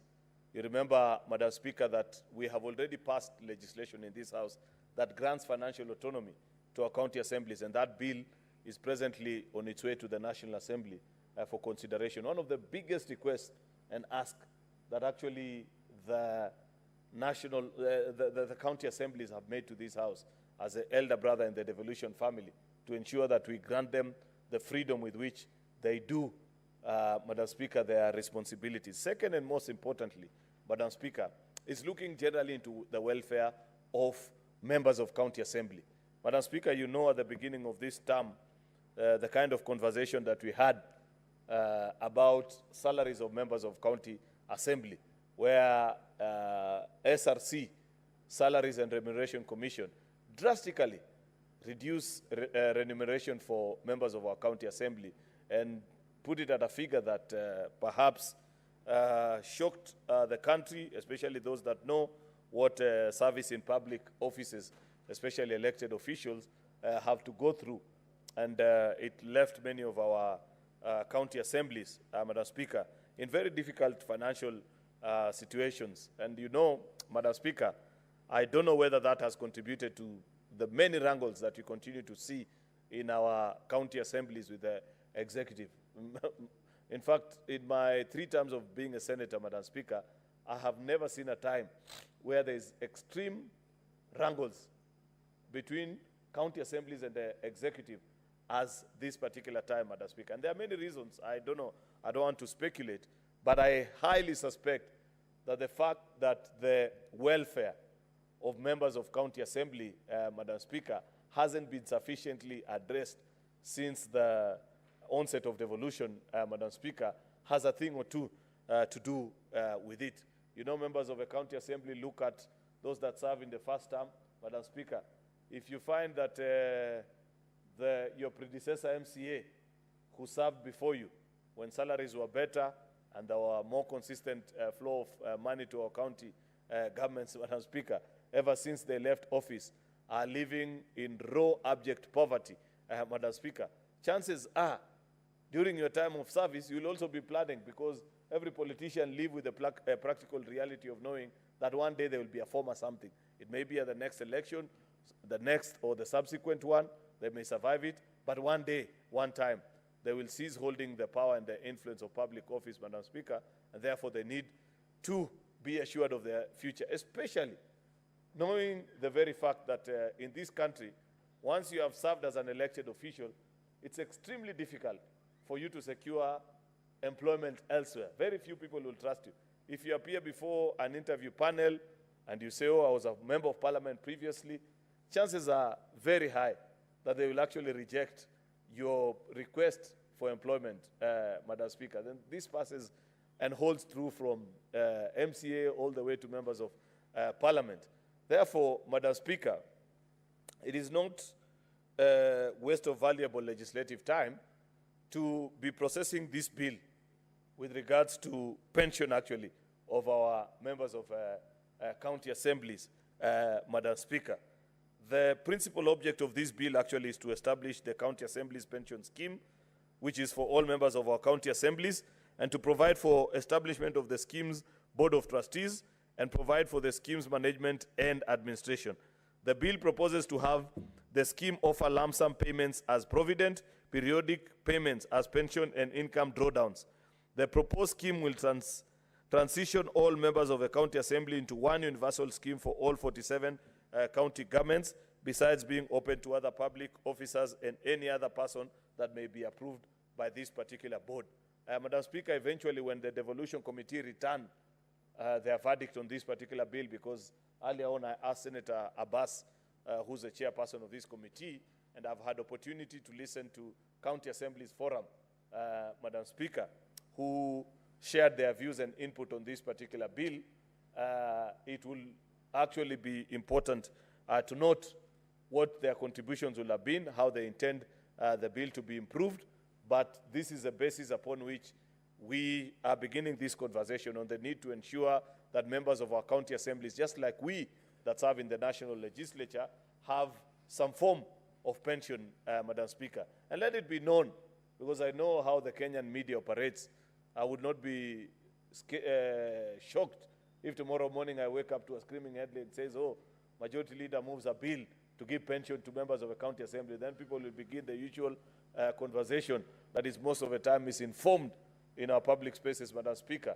This is not about raiding the public coffers. It is about setting up a pension scheme that perhaps, and just like ours, Madam Speaker, will be contributory. We deducted monies actually during our time of service here in this house, Madam Speaker, and eventually when you retire and you get to the proper age, Madam Speaker, you earn pension depending on how much you've contributed over the years. And that's why the members that have served longer, Madam Speaker, enjoy more resources, because it is actually a contributory scheme and not a raid on the public coffers, Madam Speaker, as many would imagine.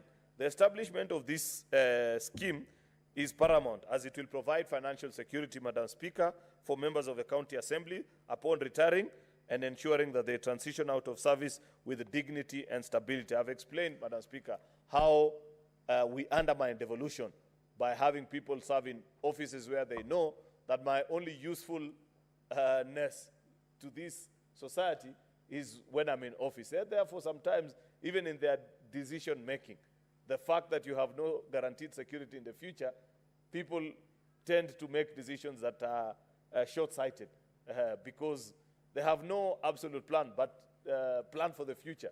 But if you are certain, Madam Speaker, that there is already a scheme set out for you, Madam Speaker, where in future, once you retire or once you exit, Madam Speaker, from that particular office, Madam Speaker, there is a decent salary that can keep you going. How many times do you meet former members of county assembly, Madam Speaker, who struggle even with basic things as basic as school fees and even food to eat? Madam Speaker, my phone is full of messages from people that I know from across the country who previously served as either councillors or members of a county assembly. They gave service to this country, Madam Speaker, but we haven't organized ourselves in a way that you equally enjoy pension once your days here are done or in public service. Without a pension scheme, members and staff of our county assemblies face challenges in meeting their needs, leading to financial vulnerability. Therefore, this bill actually establishes the county assembly pension scheme, which will cushion members of our county assemblies from financial strain post-retirement. For this reason, the importance of this bill, Madam Speaker, can never be gainsaid.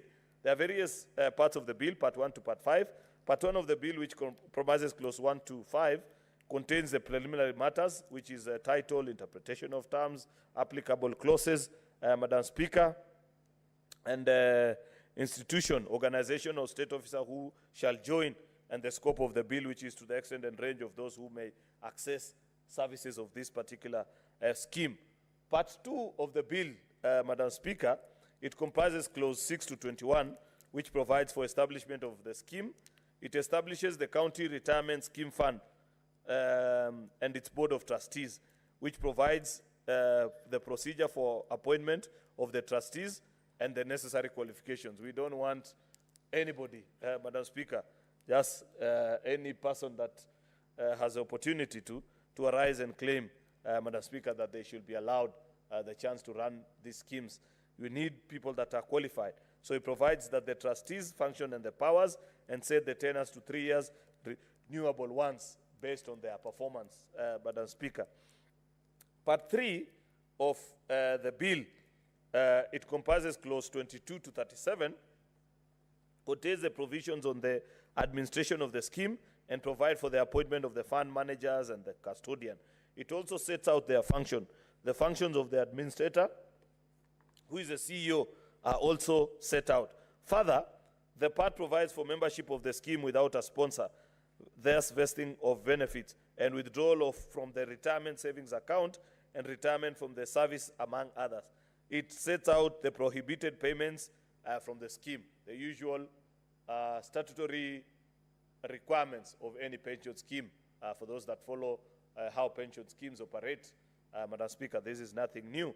Part 4 of the bill, which is Clause 38 to 44, Madam Speaker, it provides for establishment of and management of the County Assembly's Pension Scheme Fund, which contains financial provision. It provides for how surplus funds may be invested, as well as set out the requirements for the board to have a reserve account, Madam Speaker, a basic provision to ensure that for whatever reason, when members call upon the opportunity to draw from these funds, Madam Speaker, they have something that secures their future. You know, it's important, Madam Speaker, to ensure that our members of County Assembly actually, just like the rest of all of us that work in one place or the other, have financial stability upon their retirement. You know, Madam Speaker, it is not, oh, sorry, Mr. Speaker, I have noted the change. I was pretty much surprised addressing Madam Speaker only to notice she was behind me walking by. Mr. Speaker, it is assumed what is a contribution to poverty, Madam Speaker, where when they say poverty is a vicious cycle, Mr. Speaker, how many times actually people contribute to their own poverty by ensuring that they don't join any sort of a pension scheme, and eventually upon their retirement, they have to rely on members of the public or members of their family to sustain their life. And this should be actually the way. I hope, Mr. Speaker, that eventually we can get to a point where all public servants, and not just us members of parliament, actually make contributions away from the national scheme of the NSSF. I know every employed adult in the Republic contribute to the National Social Security Fund, Mr. Speaker. But over and above, there are many other pension schemes that people contribute to and hope that in their retirement in future they can draw from. It's my hope, Mr. Speaker, that eventually we can have all our public servants actually have a fund set out for them so that you don't have to go through what public servants go through, like police and teachers, by queuing at Bima House, Madam Speaker, for you to get your file approved And most of the time, this is money that has been deducted from them. That I know we have combined that particular space with the setup of the, I think, public servant super, there's something, a very big, some institution has a very big confusing name thereabout, but I don't know how practical it is. That's not what we are proposing for the MCAs.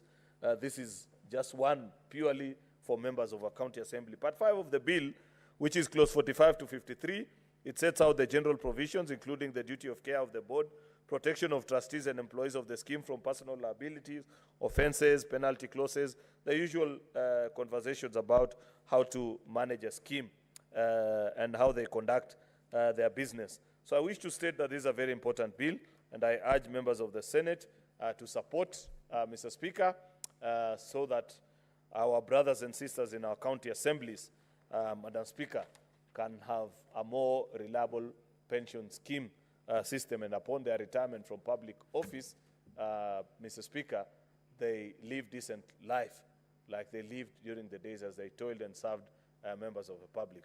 With those very many remarks, I beg to move and request the Senator for Tana River, Senator Danson Buya Mungatana, to second this bill. I thank you, Mr. Speaker. Senator Mungatana. Thank you very much, Mr. Speaker, for giving me the floor of the House. Mr. Speaker, I want to really thank the Honorable Heriot, our majority leader, for moving this bill in a very eloquent way and expressing how important this bill is. Mr. Speaker, I think I'm one of the older members in this House. And Mr. Speaker, part of my political journey, I served the Republic of Kenya as elected member of Garsen. And Mr. Speaker, thereafter, I was out of office because I stood unsuccessfully twice for the position of governor of Tana River County. And later on, I came back to this House. The people of Tana River brought me to the Senate. Mr. Speaker, I can speak with authority what it means to be in office and what it means to be out of office. I'm not telling stories, Mr. Speaker. I'm telling you the truth that from my personal experience, if it wasn't for the fact that, Mr. Speaker, I had run a law firm, that law firm was the one that sustained me, Mr. Speaker, for 10 years and continues to do so to date.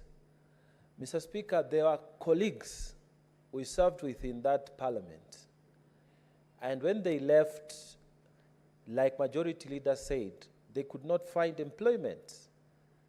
And Mr. Speaker, what is provided for, even in our scheme as senators and members of parliament, is if you have served for 2 terms consecutively. So if you haven't, and you did only 1 term, you have a problem. And if you have, but also you didn't make much contribution, you have a problem. And if you have, but you don't have another source of income, you have a problem. So, Mr. Speaker, what I'm talking about is real.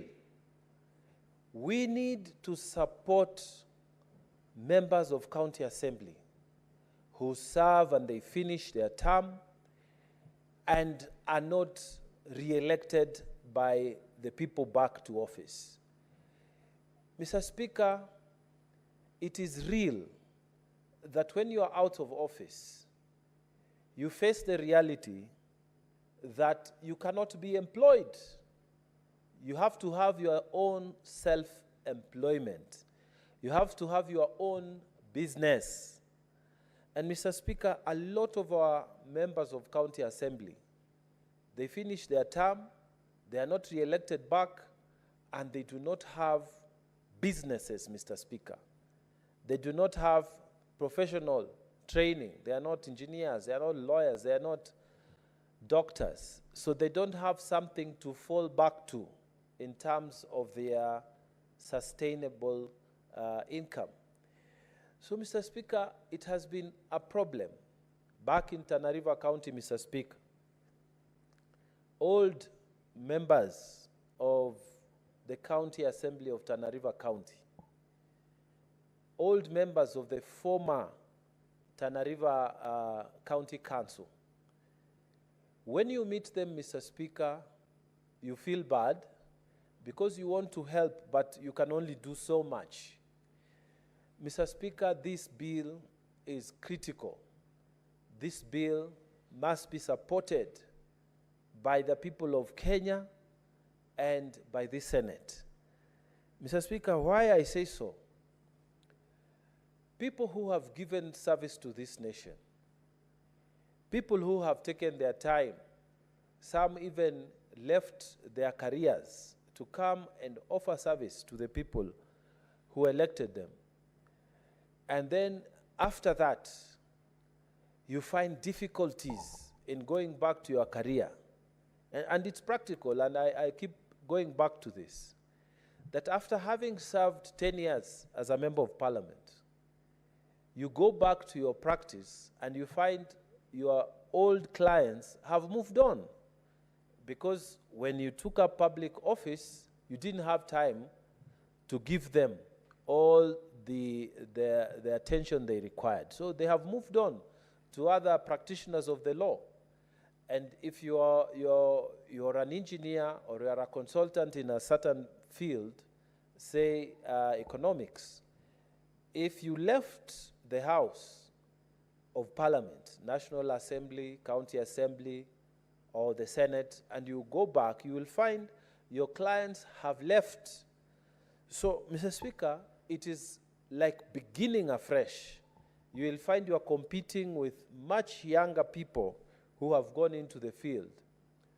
So there is need for us to plan ahead for our members of the County Assembly. There is need for us to give them dignity when they retire from active politics or when they lose their position as members of County Assembly. Mr. Speaker, for members of Parliament, we have done something, and many members of County Assembly have asked this question. What about us? And therefore, Mr. Speaker, it is a good law that we have brought before this House, that people will now know that when they are in these positions, they'll be saving some money, and when they retire, that money is deducted from their salaries, and when they retire, that money becomes available for them for purposes of their existence, even as they supplement whatever other business they do. Mr. Speaker, this is critical because our retired councillors, Mr. Speaker, many of them, and I know of one particular one, who had a home, who was married. When the term got finished, he stayed with his wife. Financial difficulties came. They separated. He could not manage his family affairs anymore. And Mr. Speaker, even the house that he had built, he had to sell it to somebody else. This man, Mr. Speaker, started living at the mercy of brothers and sisters who will use, at some point, look upon him as their leader. So, Mr. Speaker, we need this kind of planning for our members of County Assembly. We do not want them to be in the position that the former councillors have been subjected to. We do not want them to be in a position like former members of Parliament before we had our Provident scheme that have also been subjected to. Mr. Speaker, serving the public is serving the public. Whether you are a member of the County Assembly, you are a member of the National Assembly, or you are a member of the Senate, or even you are elected as governor, or you are elected as a president. Mr. Speaker, when you look at the law that we formulated for presidents and former presidents, you would see that a president who is a retired president continues to draw 75% of the salary that he used to earn when in active service. So whichever way you look at it, that man or woman would be entitled to a decent life when they retire. When you come to members of county assembly, Mr. Speaker, that has not been looked at all. When you come to members of the National Assembly and the Senate, Mr. Speaker, the amounts are not comparable to what the presidents, former presidents are getting. So, Mr. Speaker, because all these categories of public servants are doing the same work, they are serving the public, it is good for them to have a decent retirement package. Mr. Speaker, when you look at the formulation of this law, you would see that they have created the trustees who are supposed to manage all the 47 counties. The money is going to be in one place. And trustees are going to be chosen. The qualifications have been given, good qualifications. But Mr. Speaker, in this country, we've had problems and problems and problems when it comes to funds. Anything you see written a fund, CDF, Constituency Development Fund. When you hear Lab Trust Fund, when you hear anything that is ending up with one word called fund, Mr. Speaker, there are problems. There are problems because the structures of our laws seem to be copy and paste. New ideas are not being put to create checks and balances. Mr. Speaker, even in SACCOs, you will see the same problem. When you hear something SACCO, unless there is good management there, you have a problem. In fact, there are some people who think that once a SACCO is established, they will try to get into management so that they can misappropriate funds. They will try to get into a cooperative so that they can misappropriate funds. They will try even to get into this so that they can misappropriate these funds from MCS. So I would want MCAs who are all listening to me and the umbrella organization for members of county assembly. This law is available for you to study and look at. We would want to hear, when we go into public participation, we want to hear a lot from all the 47 counties. How do we tighten the bolts and nuts? How do we make it impossible for someone with ill intention from getting money from your fund? How do we manage this asset that we are creating? Because all of you are going to be deducted and this money is going to be in one place. The temptation for the devil is going to be high because the money will be a lot. And the truth of the matter is, if this law is not tightened, if this law is going to be like other laws, then we are going into a very, very rough ride. You have seen a lot of people complaining that we are not getting our pension on time. We are not getting our money on time. We have this and that and that and the other. Or my father has passed away. He was a member of this fund. He has not gotten anything. Or it's my wife who has gone. Or it is my husband. And Mr. Speaker, I am asking and I am appealing to members of the county assembly to really take time. If I were you listening to Senator Mgatana here today, I would quickly run to the umbrella organization and ask for a meeting that would authorize the hiring of lawyers to just look at how you can improve this law so that this money that is coming in, this fund that you are creating, nobody is going to play around with it.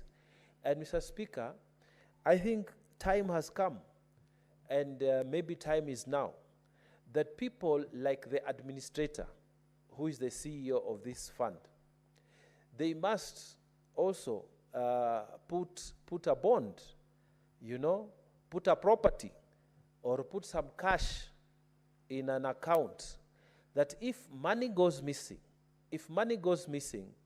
then this fund will have a lien on the money that you have put as a bond. Mr. Speaker, it is not an outrageous requirement. It happens. Most people who are living on rental properties, and we used to live in rental properties, Mr. Speaker, when you go into a house, you pay a deposit. And that deposit says, in the event that the house is in disrepair, I will access that money to put that house in a correct manner, so that the next person who is taking over the responsibility of tenantship would be entering a house which doesn't have dents, the doors are broken, the toilets is leaking, and so forth, the taps aren't working. So we need to have serious CEOs, people who are going to be vetted not just by EACC and so on, not just a certificate of good conduct, but people who would even put their own property. They are willing to put down a title deed that is going to stand as a lien, Mr. Speaker. They are willing to put down cash bond inside a bank. If money is misappropriated, that fund can access that fund, the bond, the security bond, immediately to recover. So that, Mr. Speaker, we have people who are serious about the jobs they are given. And if possible, Mr. Speaker, very serious jail terms should be discussed on these people who are taking responsibility, the administrator and the entire structure. And I'm urging the members of the County Assembly to really take time, because there's a way that we can enrich this law. Let us not say, excellent, we now are creating a fund that will help us to survive when we get out of office, and then we leave it there. You will be the first person who would be crying there in the streets if you go there and you find your money has been eaten and the person is still sitting there, there's no fund, or they deliberately misinvested. Mr. Speaker, billions of shillings are going to be raised in this fund. We need to have duty of care. And the duty of care must be exercised at a very high level. So that, Mr. Speaker, we do not want this fund, Mr. Speaker, all the money that they are collecting, you hear, they have put it in some long-term investment. And when the money is required to start sorting out the people who need it, the retirees, there is no money to give to them. So, Mr. Speaker, personally, as I second this bill, I am asking members of the County Assembly, we are passing this law for you. And I know speakers, 47 speakers, somewhere, some of you are listening to me. Some MCAs are listening to me. We are passing this law because for many years, every time since I was elected here as a member of the Senate, we have seen a lot of delegations from County Assembly, people discussing the point that when we finish here, what happens to us? Now the law is with you.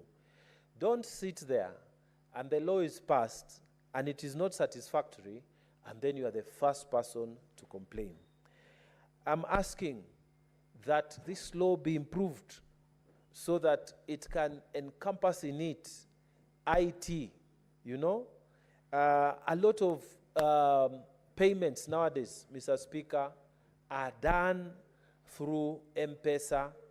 They are done through bank transfers and so on. And many of the MCAs would be able to transact easily if these provisions are made inside here, so that you do not have to come all the way from Tana River to come and collect your pension in Nairobi. Because this fund, because it is going to be for all the 47 counties, it's going to be operationalized from Nairobi. So you don't want a law that allows for you to travel. If you are from Garissa, you are from Isiolo, you are traveling all the way, you are coming all the way to Nairobi just to come and collect a few shillings. So this law, I believe, if it is improved, it will serve the purpose for which it was created. Mr. Speaker, as I come to finish my submissions, I want to state that when you look at the provisions which are at the end of this bill that we are creating, these are called the saving and transition provision. Mr. Speaker, it is proposing that the members and staff of county assemblies who are members of the local authorities provident fund and the lap trusts umbrella retirement fund shall be transitioned into the scheme within 6 months upon the commencement of this act. Mr. Speaker, right now we have left the National Hospital Insurance Fund, HIF, and Kenya is transitioning to SHIF and to SHA. Mr. Speaker, there has been a lot of uncertainties. Why?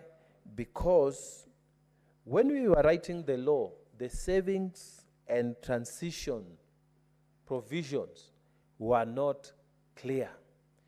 And Mr. Speaker, it's not enough to just say within 6 months you will be automatic members of the other side.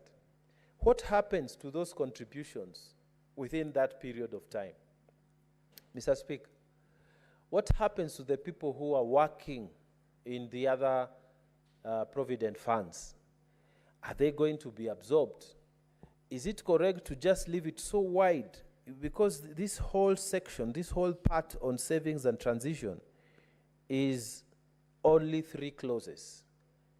I am inviting, again, the eventual consumer of this law. These are the county assemblies, the county assembly forum, to look at what are the proper transition clauses that you can put in here.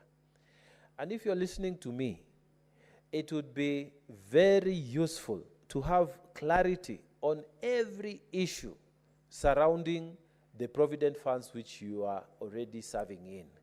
For example, there's a clause here I think should be obvious, that the places where you are, the provident funds where you are already serving, they should produce statements within these 6 months.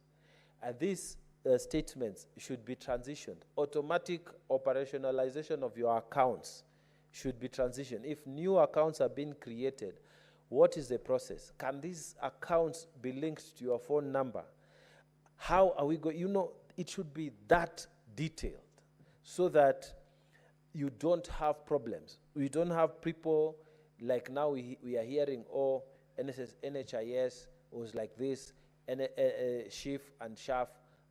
You know, we don't want this kind of untidiness when we are transitioning from existing provident funds to to this new one, which is going to accommodate everyone.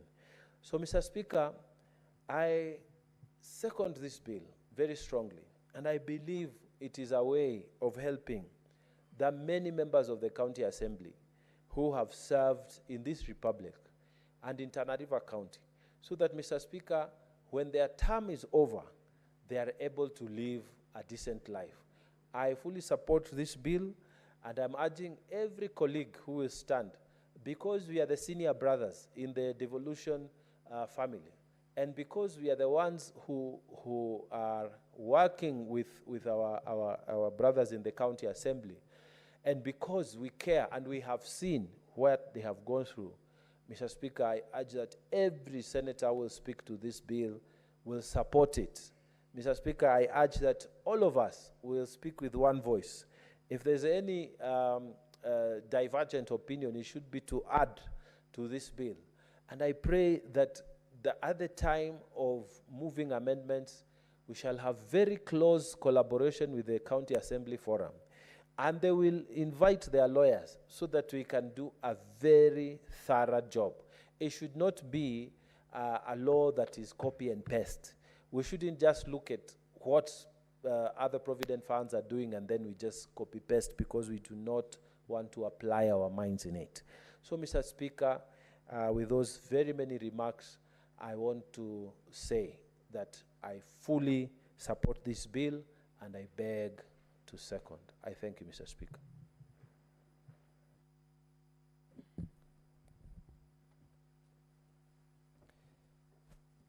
Honorable Senators, I now propose the question that the County Assembly's Pension Scheme Bill, Senate Bills number 14 of 2024, be now read a second time. Honorable members, I notice that we have members ready to contribute to this bill, and it's open for debate. I'll invite Senator Beatrice Ogola Akinyi.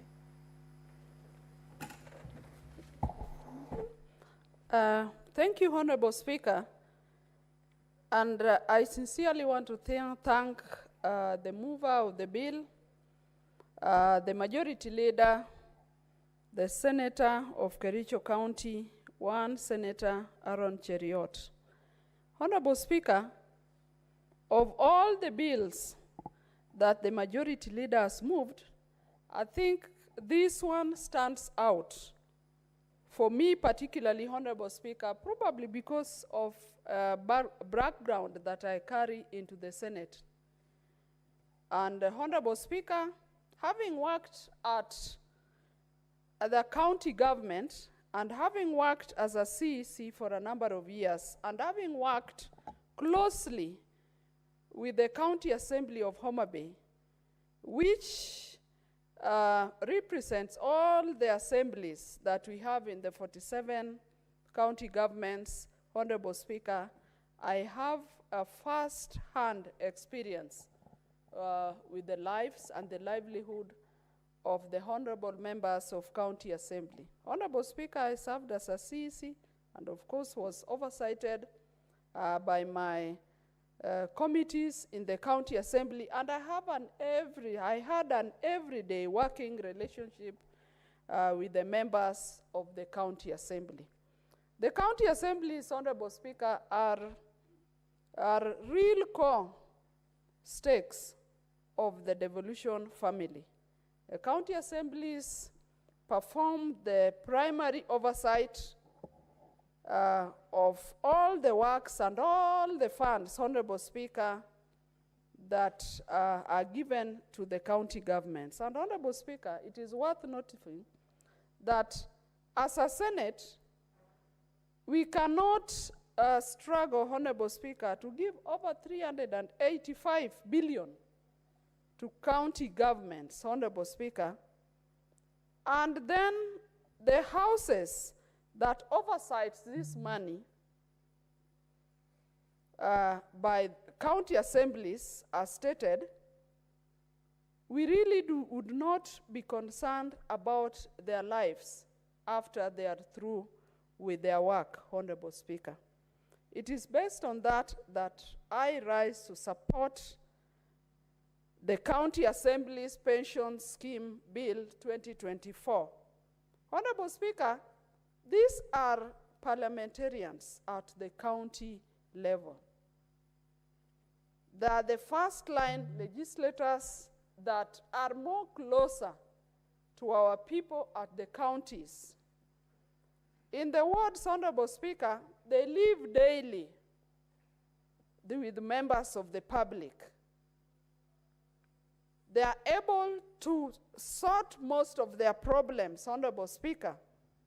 They are able to listen to all the challenges that our people have, ranging from social challenges, Honorable Speaker, to economic challenges that our people have, and all of us as representatives of the people, we know most of the problems that the members of the county assemblies deal with. But above all, Honorable Speaker, members of the county assemblies have their lives. They have families, Honorable Speaker. They have children to look up to.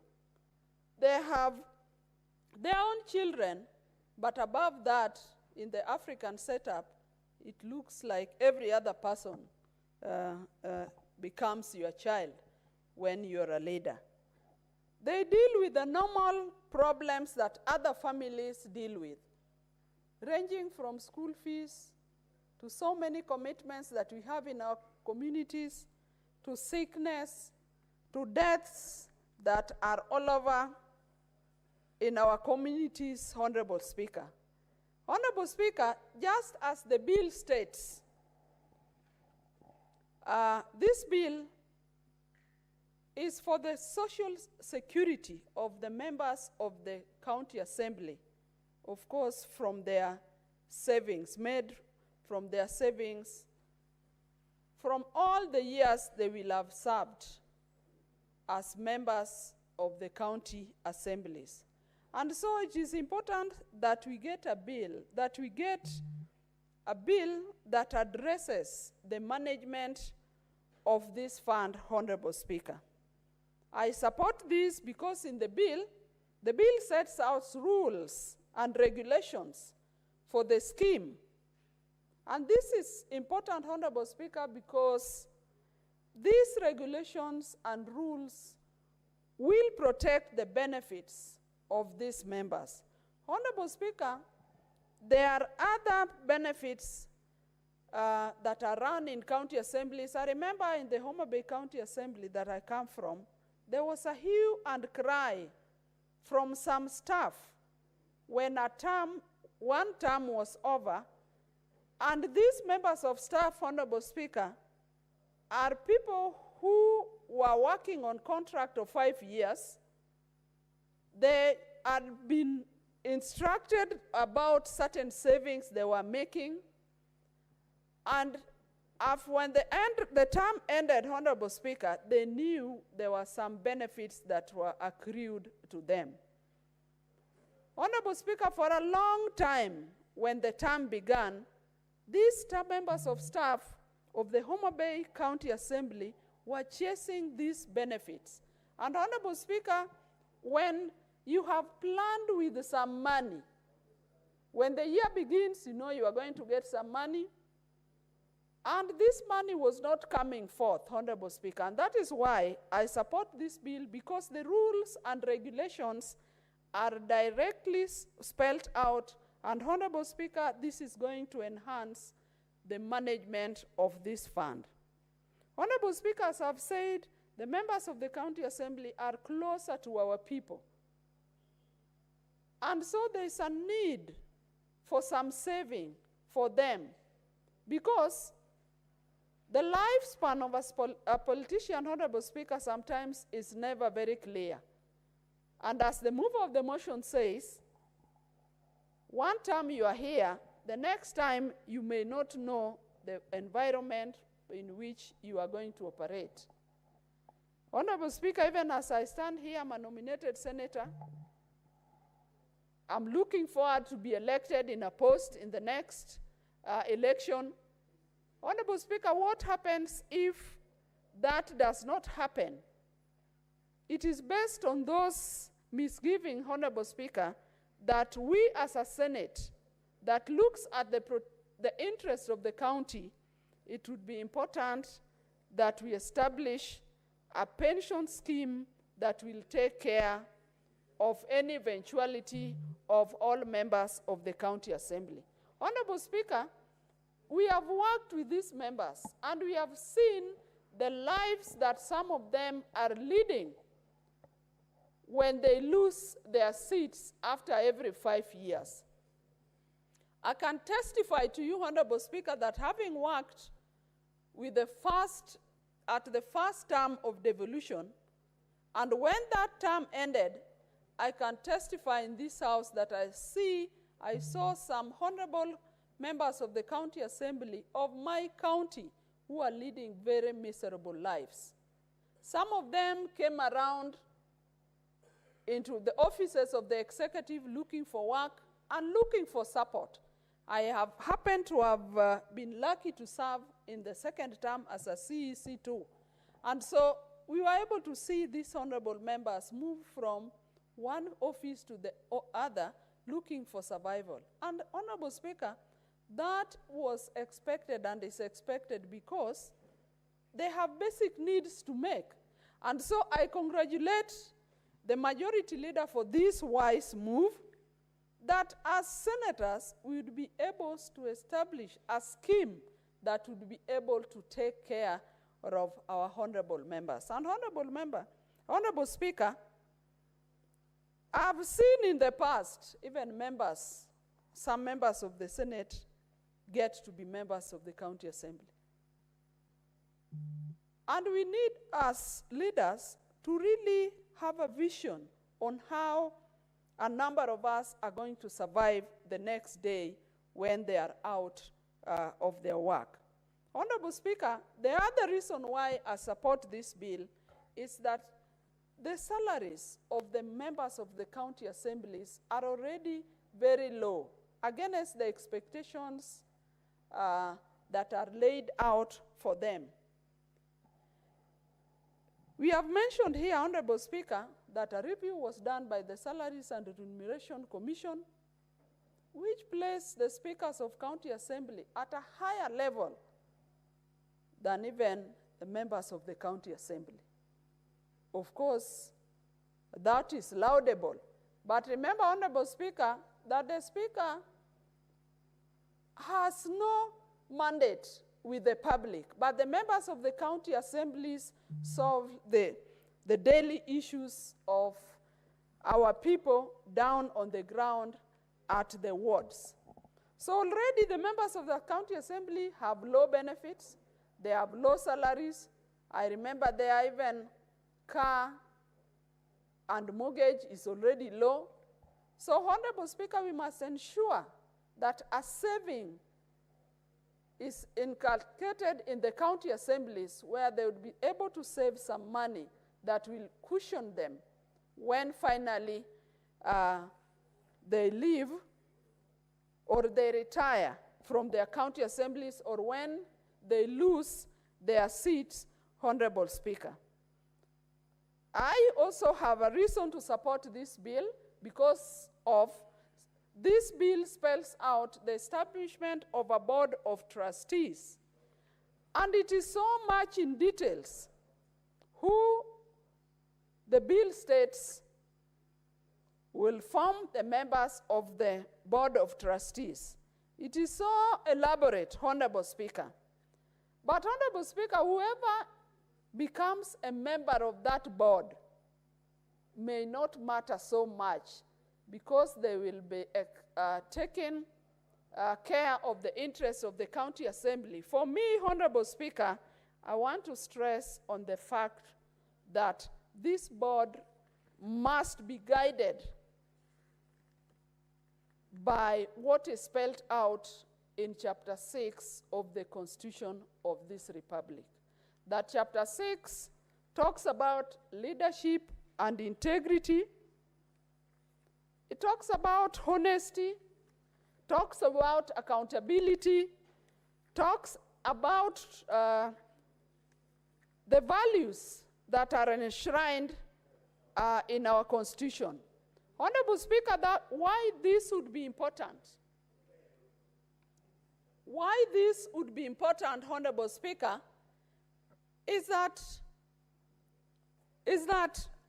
there would be values that are expected from us as spelled out in Chapter 6. The Board of Trustees will be dealing with monies that the county assembly members shall have voluntarily saved over the years. Honorable Speaker, it is very painful that somebody will have, an officer will have saved money from their salary. And when this is saved, Honorable Speaker, somebody who manages this money mismanages it and finally it does not benefit. the members of the county assembly. I say this because there have been similar practices in other professions. I'm a teacher by profession, and I remember my father, who was also a teacher, was saving in a pension for the teachers of the then Greater Southern Nyanza. And I remember an investment was made that they built a very expensive house in Homa Bay called Sonyanko Plaza. But at some point, because of mismanagement, Honorable Speaker, teachers were suffering with their children leaving school, and yet teachers had saved for this pension scheme. So, Honorable Speaker, I would like the issue of integrity to be emphasized. And finally, Honorable Speaker, access to their contributions when they retire from the county assemblies must be made easier, so that the reason for their benefit, for their saving the reason for their saving and value for money is met by the families. Honorable Speaker, lastly, I want to caution that whoever will be managing these funds, let there be prudent management, Honorable Speaker. The Board of Trustees should not be too ambitious to overinvest in some of these funds, because finally, that also has hurt other schemes. Honorable Speaker, I support this bill, and I want to say that may the members of the County Assembly, once this bill is passed, invest more in this scheme, and by investing in this scheme, the honorable members of their county assemblies will be investing in their future and will be investing in the future of their children. Honorable Speaker, I support. Senator Beatrice, you're doing very well until Senator Eddie guested to. I hope that disruption did not take away the contributions you decided to conclude on your contribution. Senator James Murango. Asante sana Mstahiki Spika. Mstahiki Spika, kwanza ningetaka kushukuru kiongozi wa wengi kwa sababu ya wazo nzuri ambayo wameleta na kuleta mswada ambao ni wa maana sana. Mstahiki Spika, katika maisha yangu ya awali nimekuwa mwakilishi wa wandi ambaye pia nikawa kiongozi wa wengi katika gatuzi la Kirinyaga. Na kwa hivyo najua fika masaimbu inawafikia ama inawafika mwakilishi wandi kwa kimombo MCAs ambayo ni mengi mno.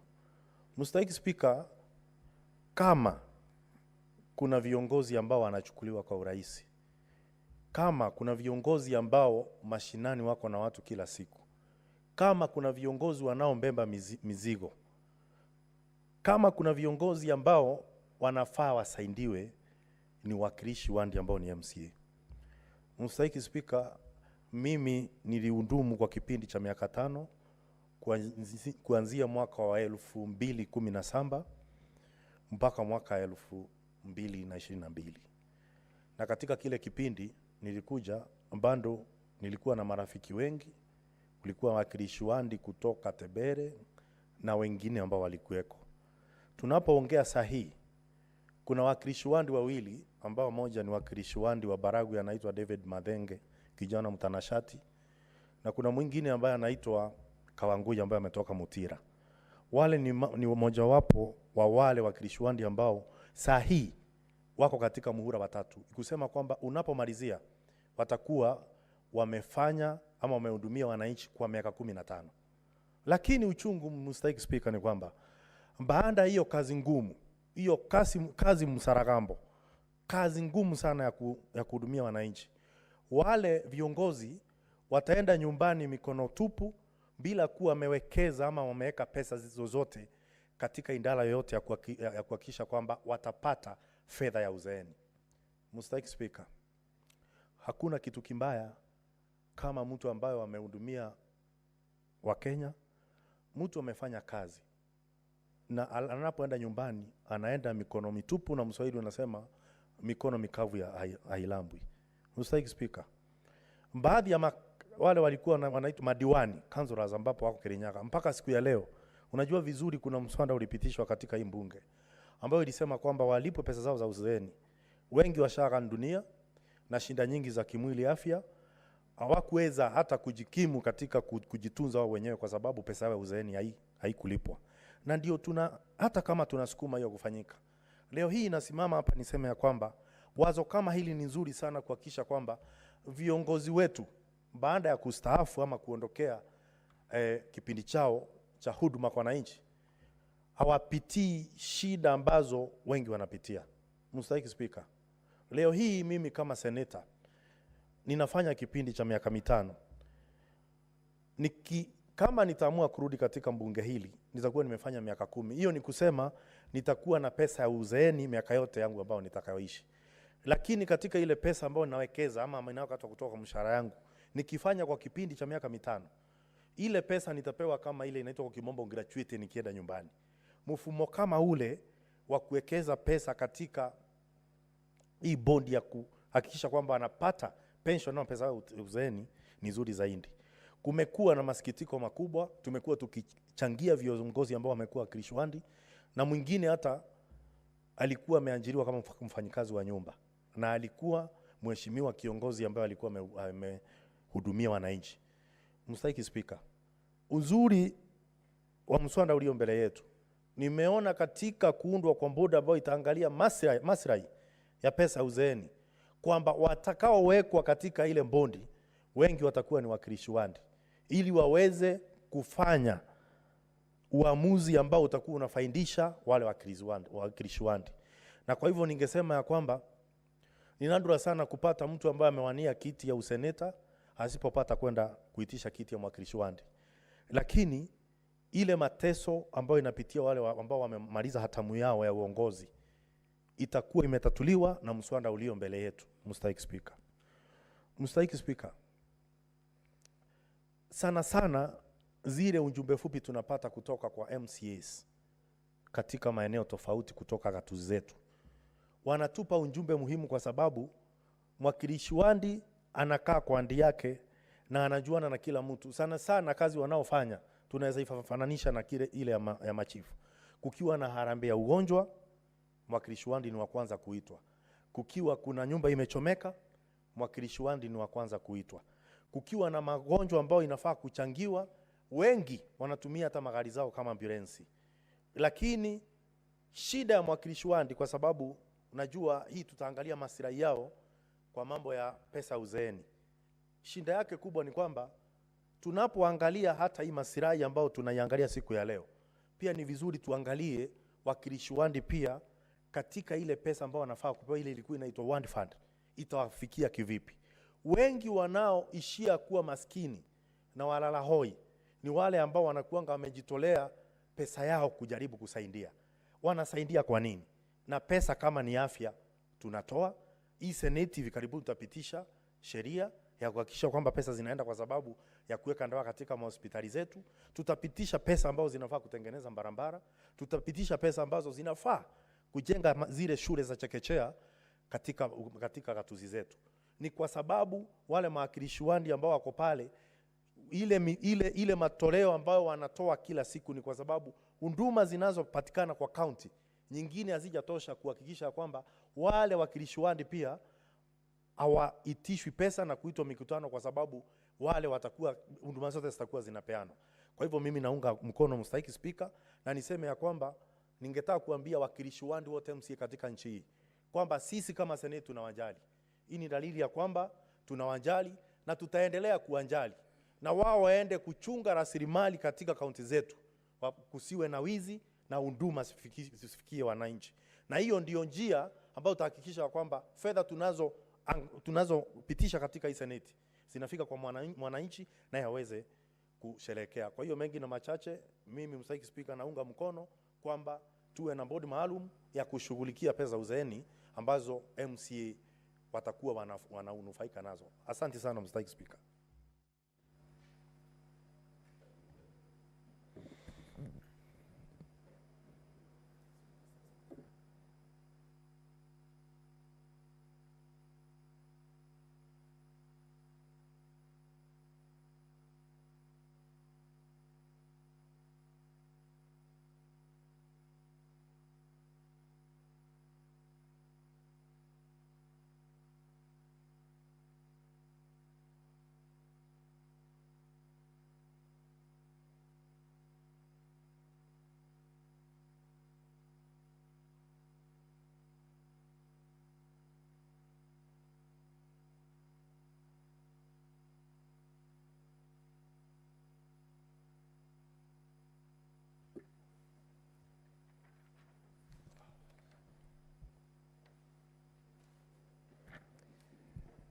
Honorable Senators, it is now 6:30 p.m. Time to adjourn the Senate. The Senate therefore stands adjourned until Thursday, 21st of November, 2024 at 2:30 p.m. in the National Assembly chambers.